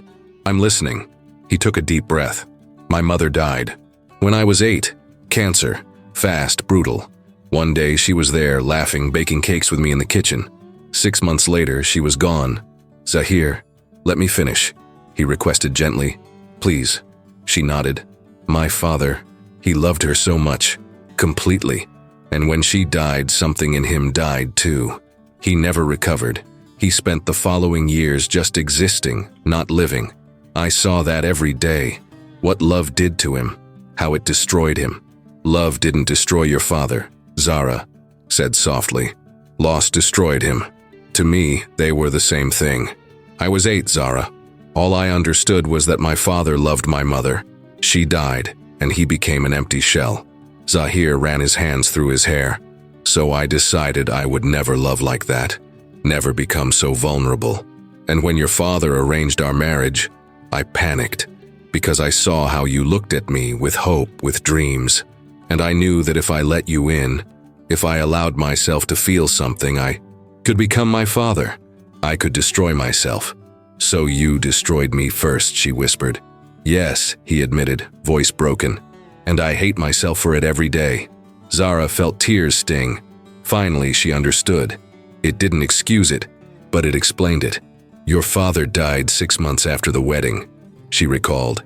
"He died, and with him, the last excuse I had." Zahir looked at her. "Because when he was gone, I realized something terrible." "What?" "That he had 20 years with my, mother. 20 years of love, laughter, memories. And even with the pain of the loss, even with the empty years afterward, if you asked him if it was worth it, he would say yes, without hesitation. And you? I spent my entire life running from love, afraid of the pain. And in the end, I'm alone anyway, with nothing to show but regrets and a broken marriage. The silence stretched between them, heavy with revelations. "Thank you," Zara said finally, "for telling me. It doesn't change what I did. No, but it helps me understand why." She leaned forward, elbows on her knees. "Zahir, can I ask you something? Anything? When you look at me now, what do you see?" He didn't answer immediately. He stood up, walked until he was standing in front of her, brown eyes fixed on her green ones with an intensity that stole her breath. "I see the strongest woman I have ever met," he said finally. "I see someone who took all the pain I threw at her and turned it into purpose. I see beauty, intelligence, compassion. I see everything I could have had if I hadn't been a coward. And now I see a chance. Small, fragile, but still there. And I'm terrified of messing it up again." Zara stood up too, standing so close she could feel his heat. "I'm scared too," she admitted. "Terrified, actually." "Of what?" "Of letting you in and finding out it was all an illusion. Of getting hurt again. Of discovering that you only want me because you can't have me. That's not... But I'm also afraid," she continued, "of never knowing. Of living the rest of my life wondering, what if? What if you really have changed? What if we could have had something real?" Zahir held her face between his hands, his touch reverent, as if she were something precious.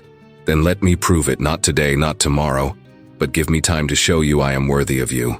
And if you're not, then at least I will have tried, and you will know you deserve more." Tears streamed down Zara's cheeks.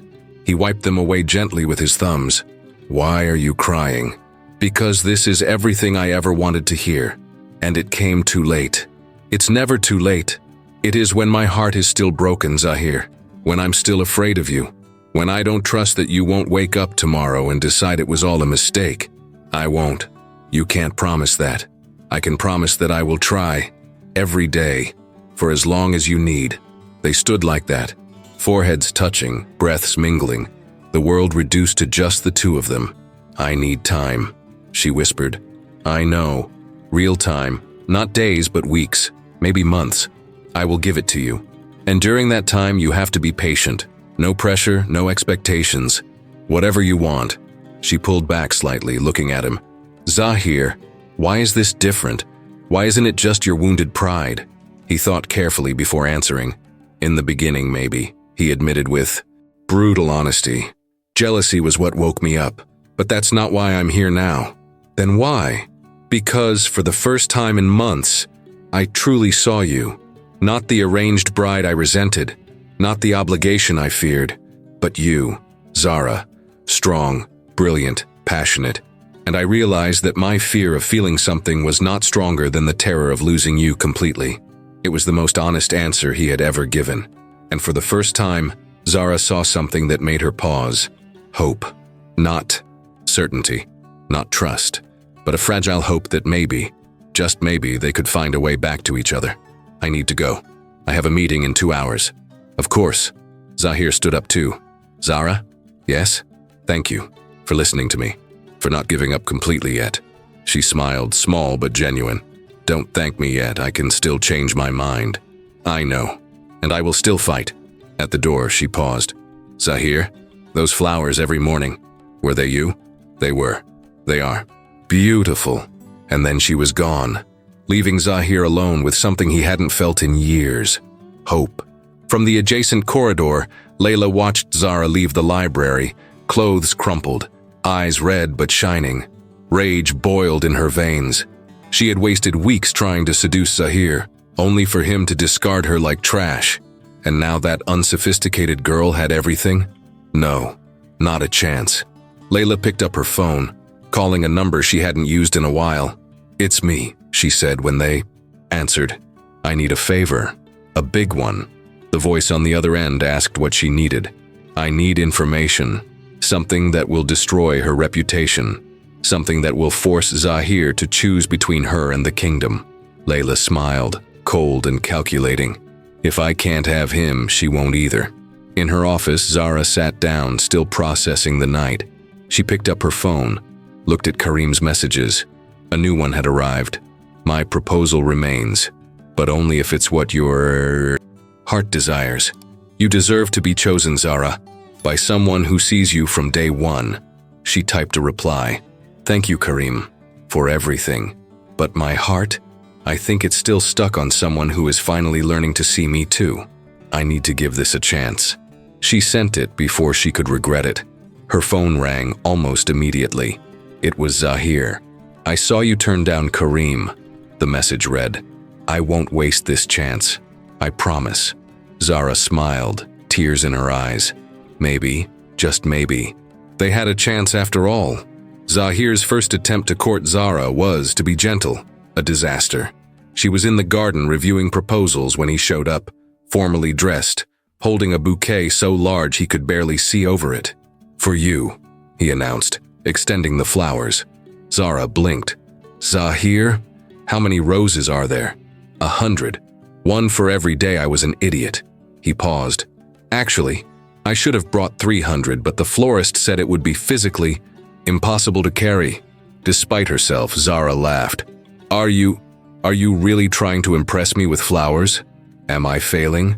Completely. But she took the bouquet, burying her face in the petals to hide her smile. But points for effort. Malik said women like flowers. Malik is right, but maybe not flower tanks. Zahir looked genuinely confused. So, fewer flowers next time? Or you could just ask what I would like. What would you like? Zara considered him. Your company. No grand gestures, no presentations, just you. Something softened in his face. I can do that. In the following days, Zahir showed up, not with elaborate flowers or expensive gifts, but with presents. He had breakfast with her, asked about her work, listened, really listened when she spoke. The literacy program is going to expand to 5 new villages, Zara explained one morning, excited. If we can secure the funding, how much do you need? About $500,000. But consider it done. Zahir, it's not a bribe, he interrupted gently. It's an investment in something important to you, which makes it important to me. Zara didn't know what to say. Thank you. Don't thank me yet. I'll want full reports. And maybe, can I go with you on the next visit to the villages? She raised an eyebrow. You want to visit remote villages? You? I want to understand your work. Understand what makes you shine like that. And he went. 3 days later, Zahir Al-Noor, prince and CEO, was sitting on the dirt floor of a village school, surrounded by children, helping them practice the alphabet. Zara watched him from afar, her heart doing something strange in her chest. He was laughing, genuinely laughing, as a 6-year-old girl corrected his handwriting. Princess Zara, one of the teachers murmured beside her, your husband is very different from what we expected. He's different from what I expected too, Zara admitted, softly. But it wasn't all perfect. Zahir still stumbled, still made mistakes, like when he tried to cook dinner for her and almost set the kitchen on fire. What were you trying to make? Zara asked, looking at the charred mass that used to be something. Chicken masala, your favorite. He looked so lost among the burnt pans that she couldn't stay angry. Zahir, have you ever cooked before? Technically? No. Then why? Because you once mentioned that your grandmother used to make it for you when you were a child. And I thought, he ran his hands through his hair, leaving a smudge of sauce. I thought it would be romantic. Zara started laughing. She couldn't help it. The whole scene was so absurd. The powerful prince covered in spices, surrounded by culinary wreckage, looking like a lost boy. Is it funny? He asked, but he was smiling too. It's hilarious. She wiped away tears of laughter. Zahir Al-Noor, conqueror of international business, defeated by chicken. In my defense, the chicken fought dirty. They ordered takeout. They ate sitting on the floor of the ruined kitchen, laughing about childhood stories. And Zara realized she hadn't laughed like that in months. He's trying, Yasmin observed days later as she helped Zara get ready for a charity gala. Really trying. I know. And you? I'm trying too. trying to trust again. But I'm still afraid, Zara admitted. What if this is temporary? What if he decides it was all a mistake? What if it isn't? What if he really has changed? Then I was an idiot for resisting for so long. Or you were wise for protecting your heart. Yasmin adjusted Zara's necklace. There's no shame in being cautious, Zara. He broke your trust. It takes time to rebuild. That night's gala was a fundraiser for her literacy program. Zara was nervous. It would be the first time she and Zahir appeared publicly together since everything changed. When by Sekiwan, she descended the staircase. She found Zahir waiting, stunning in a black tuxedo. But it wasn't his appearance that made her pause. It was the way he looked at her, as if she were the only person in the world. "You are beautiful," he said simply. "Thank you." She accepted the arm he offered. "Ready for a whole night of being social? As long as it's by your side?" "Yes." At the event, something was different. Zahir didn't abandon her for business talks. He didn't treat her as an accessory. Instead, he included her in every conversation, cited her work with genuine pride, kept his hand on the small of her back, not possessive, but present. "Your wife is doing remarkable work," a businessman commented. "She is," Zahir agreed, looking at her with obvious admiration. "She is changing lives. I'm just trying to keep up." Zara felt warmth spread through her chest. When it was time for her speech, she was nervous. But when she looked out at the audience and met Zahir's eyes, she saw only encouragement in them. She spoke about the women who learned to read, about dignity and empowerment, about how education changes generations. Her voice was strong, passionate, inspiring. The audience rose in a standing ovation, and Zahir applauded louder than anyone. After the speech, on the quiet terrace away from the crowd, Zara breathed in the night air. Zahir found her there. "You were incredible," he said softly. "I was nervous. It didn't show. You looked like a natural leader." He came closer. "Zara, can I say something?" "Of course. I was wrong about so many things, but the worst mistake was not seeing you, the real, incredible woman who was there all along." He took her hand. "And I know I'm months late, but I need to say I see you now, and I am in awe of what I see. Zahir, you don't have to say anything. I just needed you to know." But there was something she needed to know. "Why are you doing this? All this effort?" "Because you are worth every second. Every clumsy cooking attempt, every flower, every moment. You are worth everything." Zara felt tears sting. "I'm still afraid." "I know." He wiped away a tear that escaped. "And it's okay to be afraid. I'll be here regardless. What if I can never fully trust you again? Then I will continue proving myself worthy until you do, or until you tell me to stop. What if I never ask you to stop?" He smiled, slow and hopeful. "Then I'll spend my life winning you back every day." It wasn't her who initiated the kiss, nor was it him. It was mutual, inevitable, like gravity pulling them together. When their lips finally met, it wasn't the cold, formal kiss of their wedding. It was fire and tenderness, apology and forgiveness, past and future colliding. Zara felt years of pain begin to dissolve. Not completely, wounds that deep needed time, but they started. When they parted, both were trembling. "That was," Zahir began. "Dangerous," Zara finished. "For my heart." "Very dangerous?" he asked, forehead resting against hers. "I don't know yet," but she was smiling. "Ask me again in a few weeks." Across the terrace, hidden in the shadows, Layla watched with simmering anger. She had quietly returned to the palace, waiting for her opportunity. And now, seeing those two together, happy, she knew she had to act fast. The envelope in her bag contained what she needed: manipulated photos, fake documents, evidence that Zara was embezzling funds from the literacy program. It was a lie, of course, but it was convincing enough to create doubt, and doubt was all she needed. Tomorrow, she would hand everything over to the press and watch their house of cards crumble. The next morning, Zara woke up to her phone exploding. Messages, calls, notifications, hundreds of them. Confused, she opened the news and felt her blood run cold. Princess Zara accused of embezzlement of charity funds. Scandal at the palace. Literacy program investigated. Documents suggest corruption in Princess's project. Photos accompanied the stories. Documents she had never seen, transactions she had never authorized, accounts that didn't exist. All fake, but it looked terribly real. Her phone rang. It was Zahir. "Zara, don't believe any of it. I know it's fake." Her voice trembled. "But Zahir, they have documents." "How?" "Layla," he said with absolute certainty. "It has to be her." "But why? I never—" "Because she wants me, and destroying you is her way of having me." Zara felt nauseous. "What do I do? My work, my reputation, everything. It's safe. I'll fix this. I promise." "How? Do you trust me?" he asked, voice firm. "After everything, do you trust me?" Zara closed her eyes. This was the real test, wasn't it? Not trusting when everything was fine, but trusting when everything was falling apart. "Yes," she said finally, "I trust you. Then let me fight for you. For us. Zahir. I love you, Zara, and I won't let anyone destroy you, especially not because of me." The line went dead.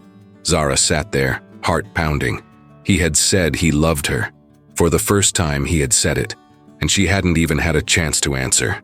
Zahir marched through the palace with deadly purpose. He found Layla in the tea room, calmly sipping coffee as if she hadn't just destroyed someone's life. "You," he said, voice low and dangerous. She looked up, feigning surprise. "Zahir, what a surprise. Take it all back, now. I don't know what you're— Don't insult me." He leaned over, hands on the table between them. "You forged documents, ruined her reputation, tried to destroy all the work she built. Why? Out of jealousy? Out of revenge? Because she doesn't deserve you." Layla exploded, the mask finally falling. "I was by your side in London. I understood you, supported you, and you discard me for a little girl who doesn't even know who you are.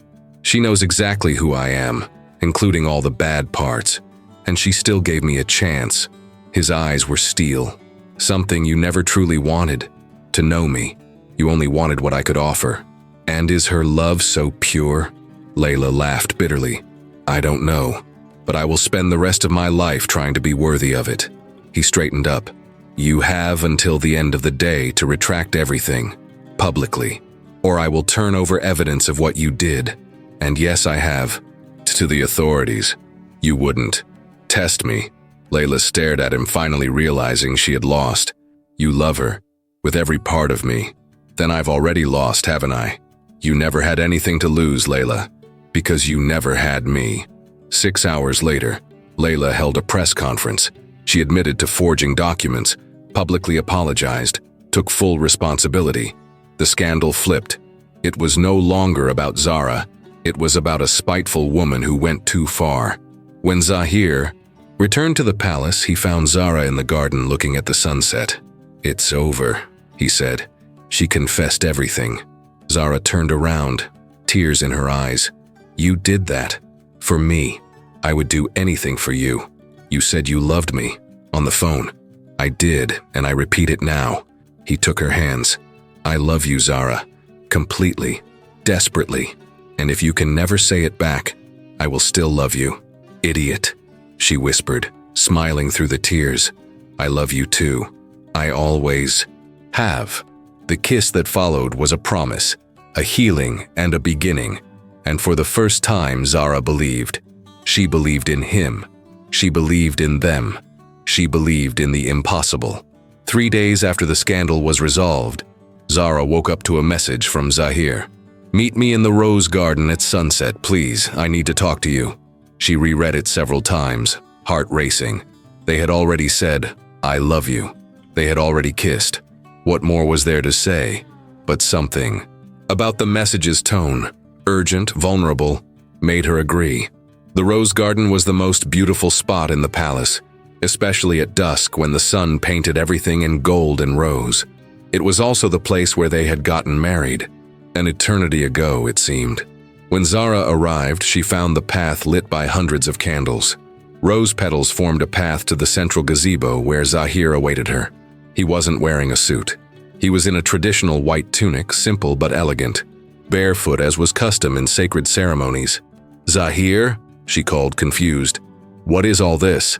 He turned and she saw tears in his eyes. "You came," he said, voice husky. "I was afraid you wouldn't. Your message scared me." She approached him. "What is going on?"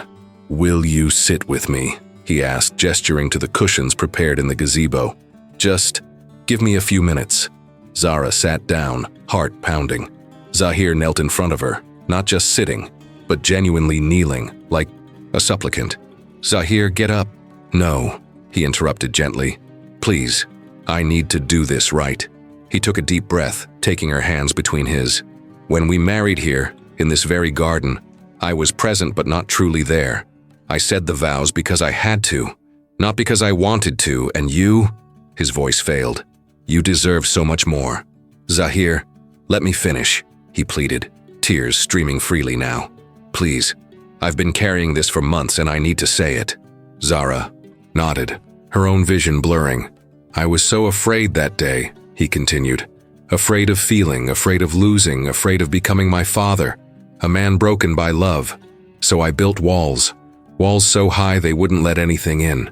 Not pain, not loss, but also not love, not joy, not you." He squeezed her hands. "And in the process of protecting myself, I destroyed you. I ignored you when you only wanted to be seen. I humiliated you when you deserved to be celebrated. I rejected you when you offered your heart." His voice broke completely. "And I am so sorry, Zara. Every day, every moment. I am sorry for every tear you cried because of me. Zahir, I don't deserve your forgiveness," he continued, now openly sobbing. "I don't deserve your trust, I don't deserve your love. But I am here kneeling before you, begging for a chance to spend the rest of my life trying to earn it." Zara was crying too, tears falling like rain. "I love you," Zahir said, looking directly into her green eyes. "I love you with every broken part of me. I love you more than I thought possible. You are the first thing I think of when I wake up and the last before I sleep. You are my peace, my storm, my reason to try to be better." "Zahir, stop. You taught me that courage is not the absence of fear. It is having fear and choosing love anyway." He brought her hands to his lips, kissing them reverently.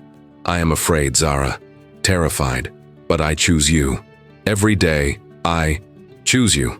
The silence that followed was filled only by their sobs. "Get up," Zara finally whispered. "Please, get up." He complied, staying on his knees in front of her. Zara cupped his face between her hands, forcing him to look at her. "You hurt me," she said, voice trembling. "You hurt me in ways I didn't know were possible. There were nights I thought I wouldn't survive the pain, days I woke up and didn't know how to keep going. I know. But you know what's worse?" She continued, tears streaming. "It's that even in the worst moments, even when I hated you, a part of me still loved you, and I hated myself for it." "Zara, let me finish now," she requested gently. "You had your turn." He nodded, waiting. "I loved you before we married. I idealized you, put you on an impossible pedestal. And when you rejected me, when you showed you were human and flawed and cruel, it broke not just my heart but my illusion. I'm sorry. And you know what? It needed to break." Zara smiled through the tears. "Because the woman who loved you then was a girl with fairy tale dreams. She wouldn't have survived reality. But the woman I am now," she stroked his face, "she is strong enough to love you for real. Not the ideal version, but the real man, with all your fears and flaws. Can you," he asked, voice hopeful, "can you love me like that, knowing everything?" "I already do," she whispered. "Despite everything, because of everything, I love you. Zahir, the man you were, the man you are, and the man you are trying to be. I don't deserve—" "Maybe not," she agreed. "But love isn't about deserving. It's about choosing. And I choose you. I choose us. I choose to believe that we can build something real on the wreckage of what was." Zahir pulled her into a hug so tight she could barely breathe. He buried his face in her neck, his body shaking with sobs. "I promise," he murmured against her skin. "I promise you will never regret this choice. I promise to fight for us every day. I promise to love you the way you always deserved." "Don't promise me perfection," she whispered back. promise me honesty. Promise me effort. Promise me that when things get hard, and they will, you won't run away. I promise." He pulled back just enough to look at her.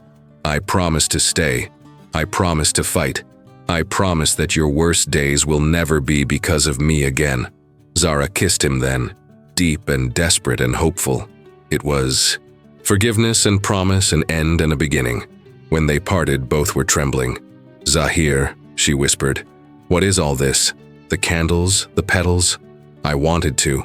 He hesitated, looking almost shy. "I wanted to renew our vows. Not officially, not with an imam or witnesses. Just us here where it all began. I wanted to make real vows this time." Fresh tears filled Zara's eyes. "You planned all this?"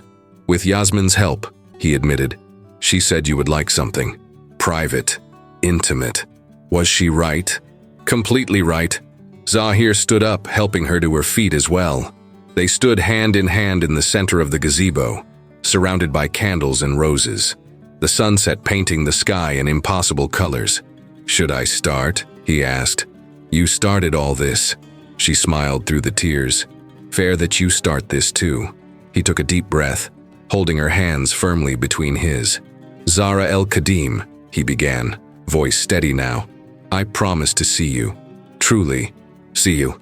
Not as an obligation or duty, but as the extraordinary woman you are. I promise to listen when you speak, to support you when you fall, to celebrate you when you triumph."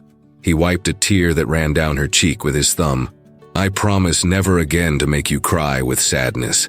I might make you cry with laughter with my pathetic attempts at cooking, or frustration when I'm stubborn, but never with pain." She laughed through her tears. "I promise to be your partner, not your owner. Your equal, not your superior. Your lover, your friend, your family." His voice thickened. "I promise that when our children ask about love, I will point to you and say, 'She taught me.'" Zara was sobbing now, but smiling too. "And I promise," he finished, "that every day I will wake up and choose you. Every day I will prove that I deserve the second chance you gave me. Until my last breath, you will be my choice." Sacred silence enveloped them. "Your turn," he whispered. Zara wiped her tears, trying to find words for such immense feelings. "Zahir al-Nur," she began, voice trembling but firm. "I promise to keep seeing you, not with romantic illusions, but with clear eyes. The man you are, complete, with your light and your shadows. I promise not to let you forget who you are trying to be. I will challenge you when you need it, support you when you falter, remind you of your strength when you doubt." She squeezed his hands. "I promise to rebuild my trust in you brick by brick, day by day. I won't pretend the wounds don't exist, but I also won't let them define our future. I promise to be patient with you and with myself, because we are both still learning to trust, to love, to be true partners." Tears streamed down her cheeks. "And I promise that when our children ask about second chances, I will tell them our story. I will say that true love is not perfect, but it is real. It is not easy, but it is worth every fight." She touched his face gently. "Until my last breath," she echoed his words. "You will be my choice." They embraced again, this time without tears. Only gratitude, relief, love.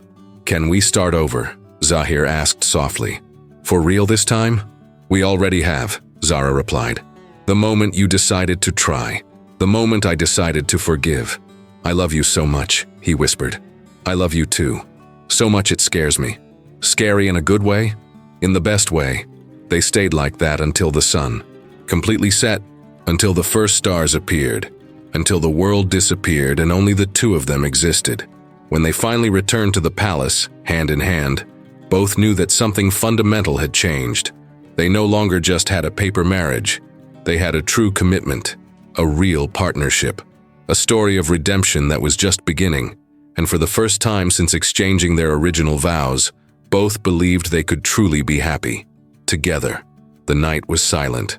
When Zara and Zahir returned to the palace, hands entwined, steps slow, as if they didn't want the moment in the garden to end. At the door of Zara's room, because they still kept separate rooms, they stopped. "Good night," Zara said softly, but she didn't let go of his hand. "Good night," Zahir replied, but he didn't move.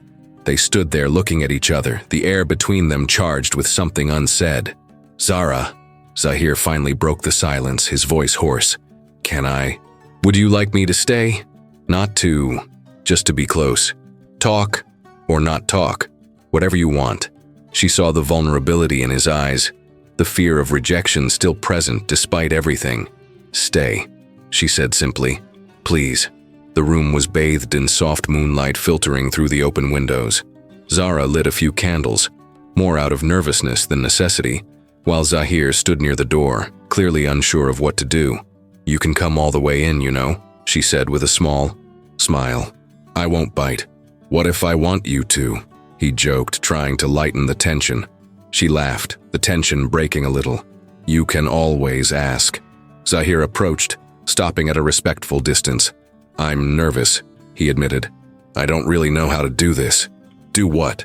Be here with you, without messing it up. Zara took his hand, pulling him to sit on the edge of the bed beside her. There's no manual, Zahir. Let's just be ourselves. They sat side by side, shoulders lightly touching, breathing in sync. Can I ask you something? Zahir said after a moment. Always. On our wedding night, did you have hopes about what would happen? Zara considered the question. I did, she admitted. Romantic, naive hopes. I thought it would be magical, perfect, like in books. And I destroyed that. You destroyed that illusion, she gently corrected. But you know what? Now, having lived through everything we have, having gone through the pain, and reached here, this feels more real, more valuable. How so? Because it's not based on fantasy. It's based on choice, on struggle, on forgiveness. She turned to face him. The girl that night wanted a fairy tale. The woman today wants something real. Zahir cupped her face in his hands, looking deeply into her green eyes. And what does the woman today want? From me? From this night? Honesty, she whispered. Presence. You, Zahir. Just you. He kissed her then, slow and deep, as if they had all the time in the world. There was no urgency, no rush. Just them, finally without barriers. When they parted, both were trembling. I never, Zara began, blushing. I mean, we never, I know, he gently interrupted, stroking her face. And it doesn't have to be tonight, we can just sleep holding each other. Whatever you want. What if I want more? She asked, her voice barely above a whisper. Then we go slowly, at your pace. And if at any moment you want to stop, I won't want to stop, she interrupted him, more confident now. Not with you, not now. What happened next was too intimate for words, too sacred for details. But it was gentle, infinitely gentle. Zahir treated Zara as if she were made of something precious and fragile, his hands reverent, his kisses tender. He murmured words of love against her skin, promises whispered between kisses. When she trembled with nervousness, he stopped, held her face, reassured her that they were in this together. I'm here, he whispered, with you, always. And when they finally became one, when the last barrier between them fell, it wasn't just physical union. It was emotional, spiritual, complete. There were tears from both of them, of relief, of joy, of connection finally found. Zara clung to him as if he were her only anchor, and Zahir held her as if she were his only home. I love you, he whispered against her lips. I love you. I love you. I love you. I love, you too, she replied, her voice choked. So much. So much. And in the sacred silence of that night, they were no longer just husband and wife on paper. They were partners, lovers, soulmates finally reunited. Afterward, they lay intertwined beneath the light sheets, the night breeze caressing their warm skin. Zara lay with her head on Zahir's chest, listening to his heart pound. Are you all right? He asked softly, his fingers tracing lazy patterns on her arm. Better than all right, she replied, smiling against his skin. I'm whole. Didn't it hurt? A little, she admitted. But you were so careful, so gentle. It was perfect, Zahir. Truly perfect. He kissed the top of her head. I was terrified of messing it up, of hurting you. You didn't mess up anything. You gave me exactly what I needed, which was Love, she said simply. True, patient, real love. Comfortable silence enveloped them. Outside, the world continued, but there, in that room, only they existed. Zara? Zahir broke the silence. I want a future with you. A real future. Children who will have your eyes. A house full of laughter, years and years together. She lifted her head to look at him. You want children? I want everything with you, he said, his eyes shining even in the dim light. But no rush. When you are ready. If you are ready. I want that too, she admitted. I always have. A real family, built on love. Then let's build it. He pulled her closer. Together. In our time. She snuggled against him again, sighing contentedly. Zahir? Yes, Habibti. The term of endearment, my love in Arabic, made her heart clench. Thank you, she whispered. For what? For not giving up on us. For fighting. For becoming the man I always knew you could be. You made me want to be better, he answered. You saved me from myself. They stayed like that until Zara fell asleep, safe in his arms. Zahir stayed awake longer, just watching her sleep, amazed by the woman in his arms, his wife, his love, his choice. And for the first time in his life, Zahir al-Nur was not afraid of the future. Zara woke up to the smell of coffee and something sweet. She opened her eyes slowly, confused about where she was. Then the memories of the night returned, and she felt heat rise to her face. She sat up in bed, pulling the sheet to cover herself, and found Zahir entering with a tray. Good morning, my wife, he said, smiling in a way that made her stomach flutter. You brought breakfast in bed? She asked, still half dazed with sleep and happiness. I did. And before you ask, no, I didn't cook. I learned my lesson. He carefully placed the tray on the bed. But I chose everything you like. She looked. Coffee with milk, fresh bread, honey, fruit, and the small sweet cakes she adored. Zahir. Tears threatened. You remembered. I pay attention now. He sat beside her, picking up a strawberry. To everything about you. He brought the fruit to her lips and she accepted it, her eyes never leaving his. How are you? He asked gently. Honestly. Honestly? She considered. I'm happy. Truly, deeply happy. And a little sore, she admitted with a shy smile. Was I gentle enough? Concern crossed his face. It was perfect, she assured him, touching his face. You were perfect. They ate breakfast together in bed, feeding each other, laughing at nothing and everything, kissing between bites. You know what's funny? Zara said at one point. What? Months ago, I would have given anything for this moment, for you looking at me like this, for us being truly together. And now I realize it was worth the wait, the pain, the fight, everything, because this, she gestured between them, this is real. It's earned. It's ours. Zahir put the tray aside and pulled her onto his lap. You know what I realize? What? That I love you more every second. I thought it wasn't possible to love more than yesterday, but today I love you more. And tomorrow it will be even more. That's mathematically impossible, she teased. And yet it's true. She kissed him then, deep and sweet, pouring out all the feelings that couldn't fit into words. When they separated, Zahir held her face in his hands. Zara el-Qadim al-Nur, he said solemnly, I will spend the rest of my life making you happy, waking up by your side, falling asleep with you in my arms, building a life that is ours. And when we are old and gray, I will look back and know that every moment was worth it. Every moment, she echoed, tears of happiness streaming. Even the bad ones, especially the bad ones, because they brought us here. They spent the entire morning there, talking, laughing, making plans. They didn't leave the room until late afternoon, and when they finally did, it was hand in hand, with smiles they couldn't erase. Everyone in the palace noticed the change, the way Zahir looked at Zara, how she glowed next to him, the way they seemed complete finally. They'll be fine, Yasmin commented to Nadia, watching the couple walk through the gardens. They will, Nadia agreed, wiping away tears of happiness. They truly will. That night when they returned to the room, now officially shared, Zara stopped Zahir at the door. What is it? He asked.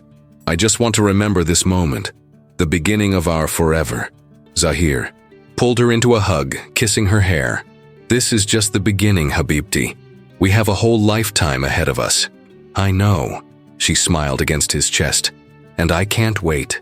They walked in together, closing the door on the outside world, creating their own universe where only they existed. And for the first time since they got married, both knew with absolute certainty they were exactly where they were supposed to be. Together. Finally. Forever. 6 months later, the morning sun streamed through the curtains of the room that Zara and Zahir now shared, painting everything in golden hues. Zara woke slowly, feeling Zahir's arm wrapped protectively around her, his hand resting instinctively on her stomach, which was beginning to round. 4 months. She was 4 months pregnant.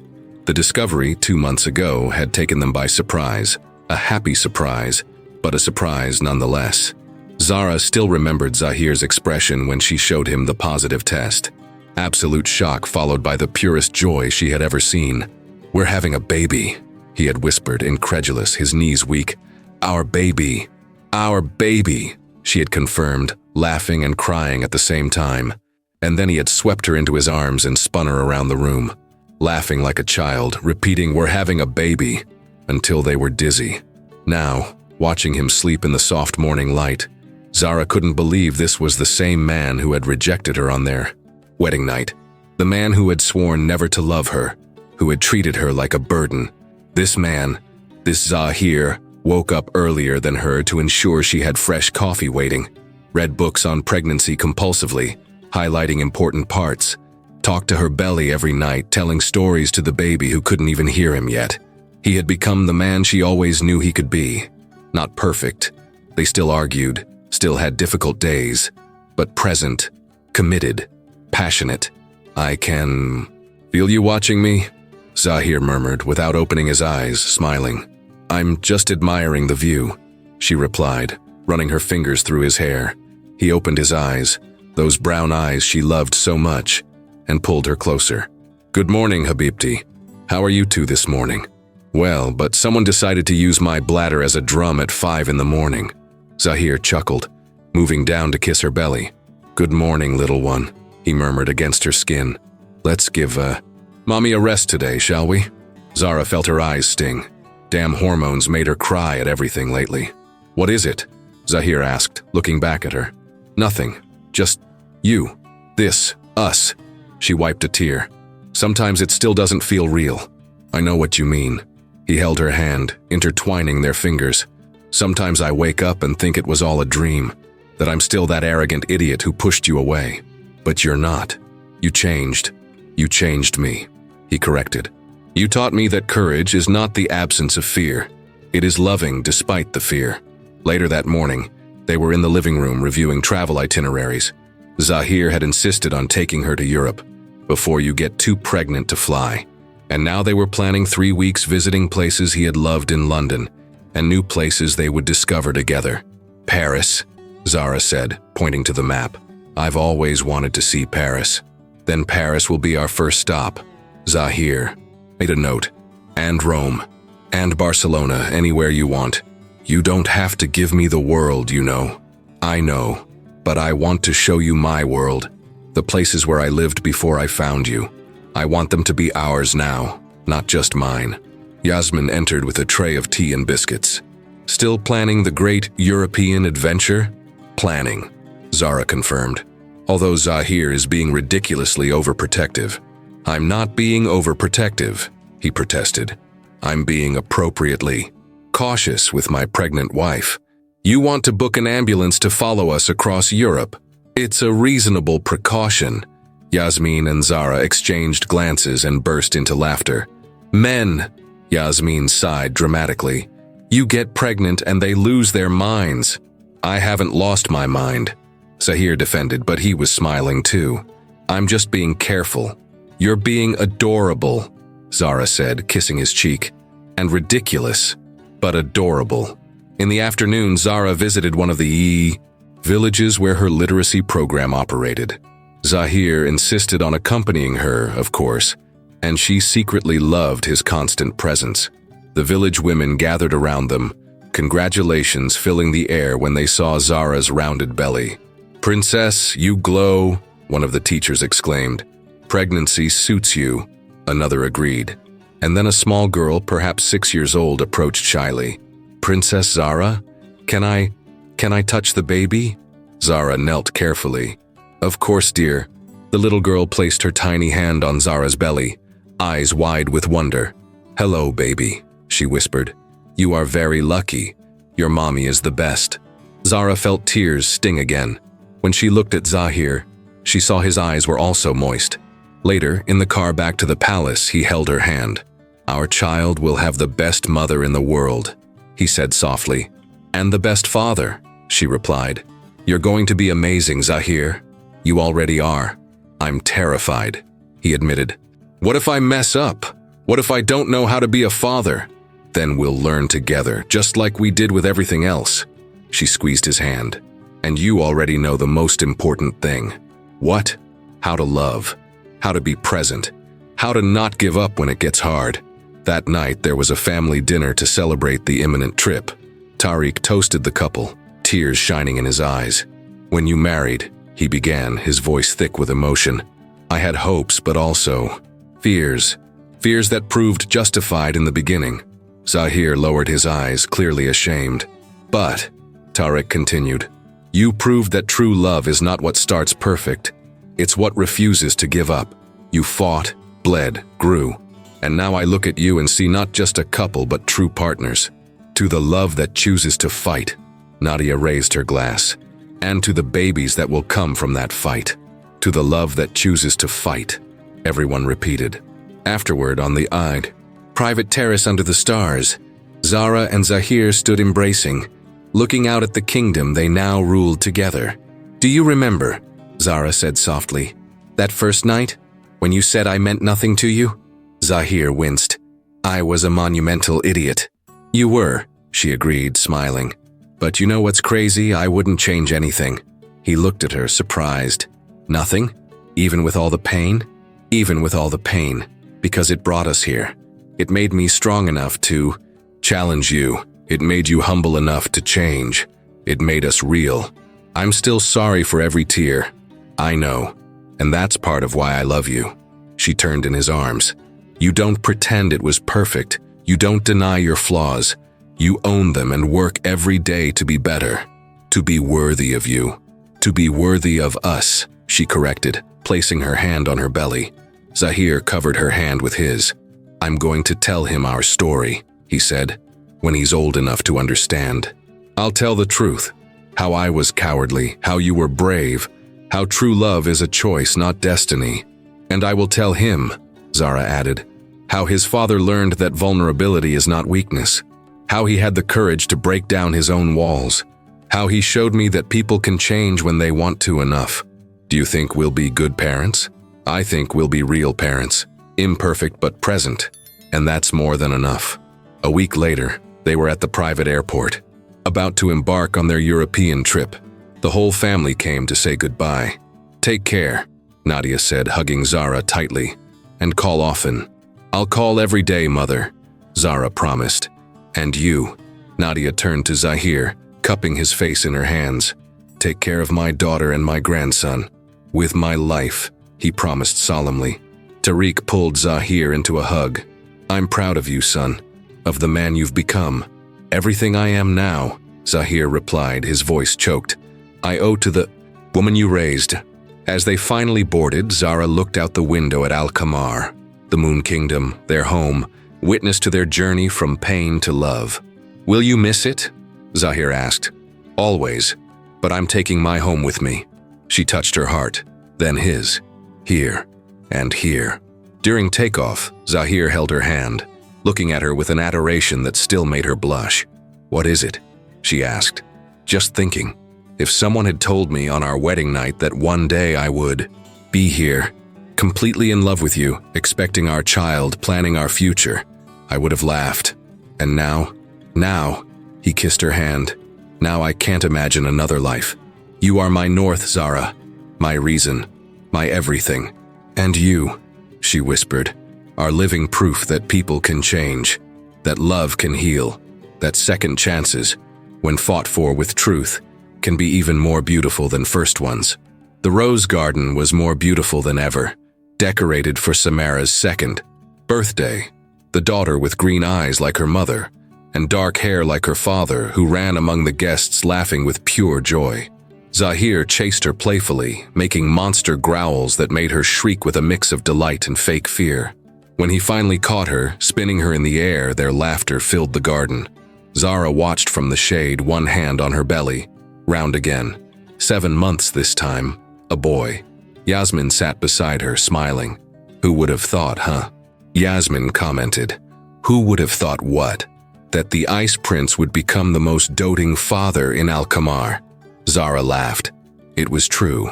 Zahir was completely devoted to Samara, waking up with her at night, changing diapers without complaint, reading stories until his voice was hoarse. "He is a transformed man," Zara agreed. "You transformed him." "No," Zara shook her head. "He transformed himself. I just gave him a reason." Zahir approached them then, Samara in his arms, both with painted butterfly faces, courtesy of the face painting station. "Mommy," Samara shouted. "Daddy is a butterfly." "I see that," Zara laughed. "You both look beautiful." Zahir sat down beside her, Samara still in his arms. "Tired?" "A little, but happy." "Mommy," Samara touched Zara's belly. "When baby comes out?" "In 2 months, sweetie." "I teach him play," Samara declared with 2-year-old seriousness. "You will," Zahir agreed, kissing the top of her head. "You'll be the best big sister." When Samara ran back to play with the other children, Zahir wrapped his arm around Zara. "Are you all right? Want to go inside?" "I'm perfect," she assured him. "Exactly where I want to be." "You know," he said after a moment, "sometimes I still can't believe this is my life." "Our life. Our life," he corrected, kissing her temple. "And it's more than I ever dreamed I deserved." "You deserve this and more," she said firmly. "You worked for it, fought for it, changed for it." "I changed for you," he corrected, "because you showed me it was worth it." Zara turned to kiss him, soft and sweet, still feeling that flutter in her stomach she had felt since their first real kiss. "I love you," she whispered against his lips. "I love you more," he replied, smiling. "Impossible. I'll spend the rest of my life proving it is possible." And as the sun set over Al-Qamar, painting the sky in gold and rose, Zara El-Qadim Al-Nur looked at her life, her transformed husband, her laughing daughter, her son on the way, her family reunited, and knew with absolute certainty the impossible had happened. The prince who had sworn never to love had become the man who loved with his whole being. The scorned wife had become the cherished partner. The arranged marriage had become the truest love story, and the desert that had witnessed so much scorn now witnessed eternal love. If this story moved you, leave a like and subscribe to the channel, because sometimes the best love stories are those that start broken and end transformed. She was the scorned wife, he, the prince who swore never to love. But in the end, love wasn't found. It was chosen, fought for, conquered, and that made all the difference.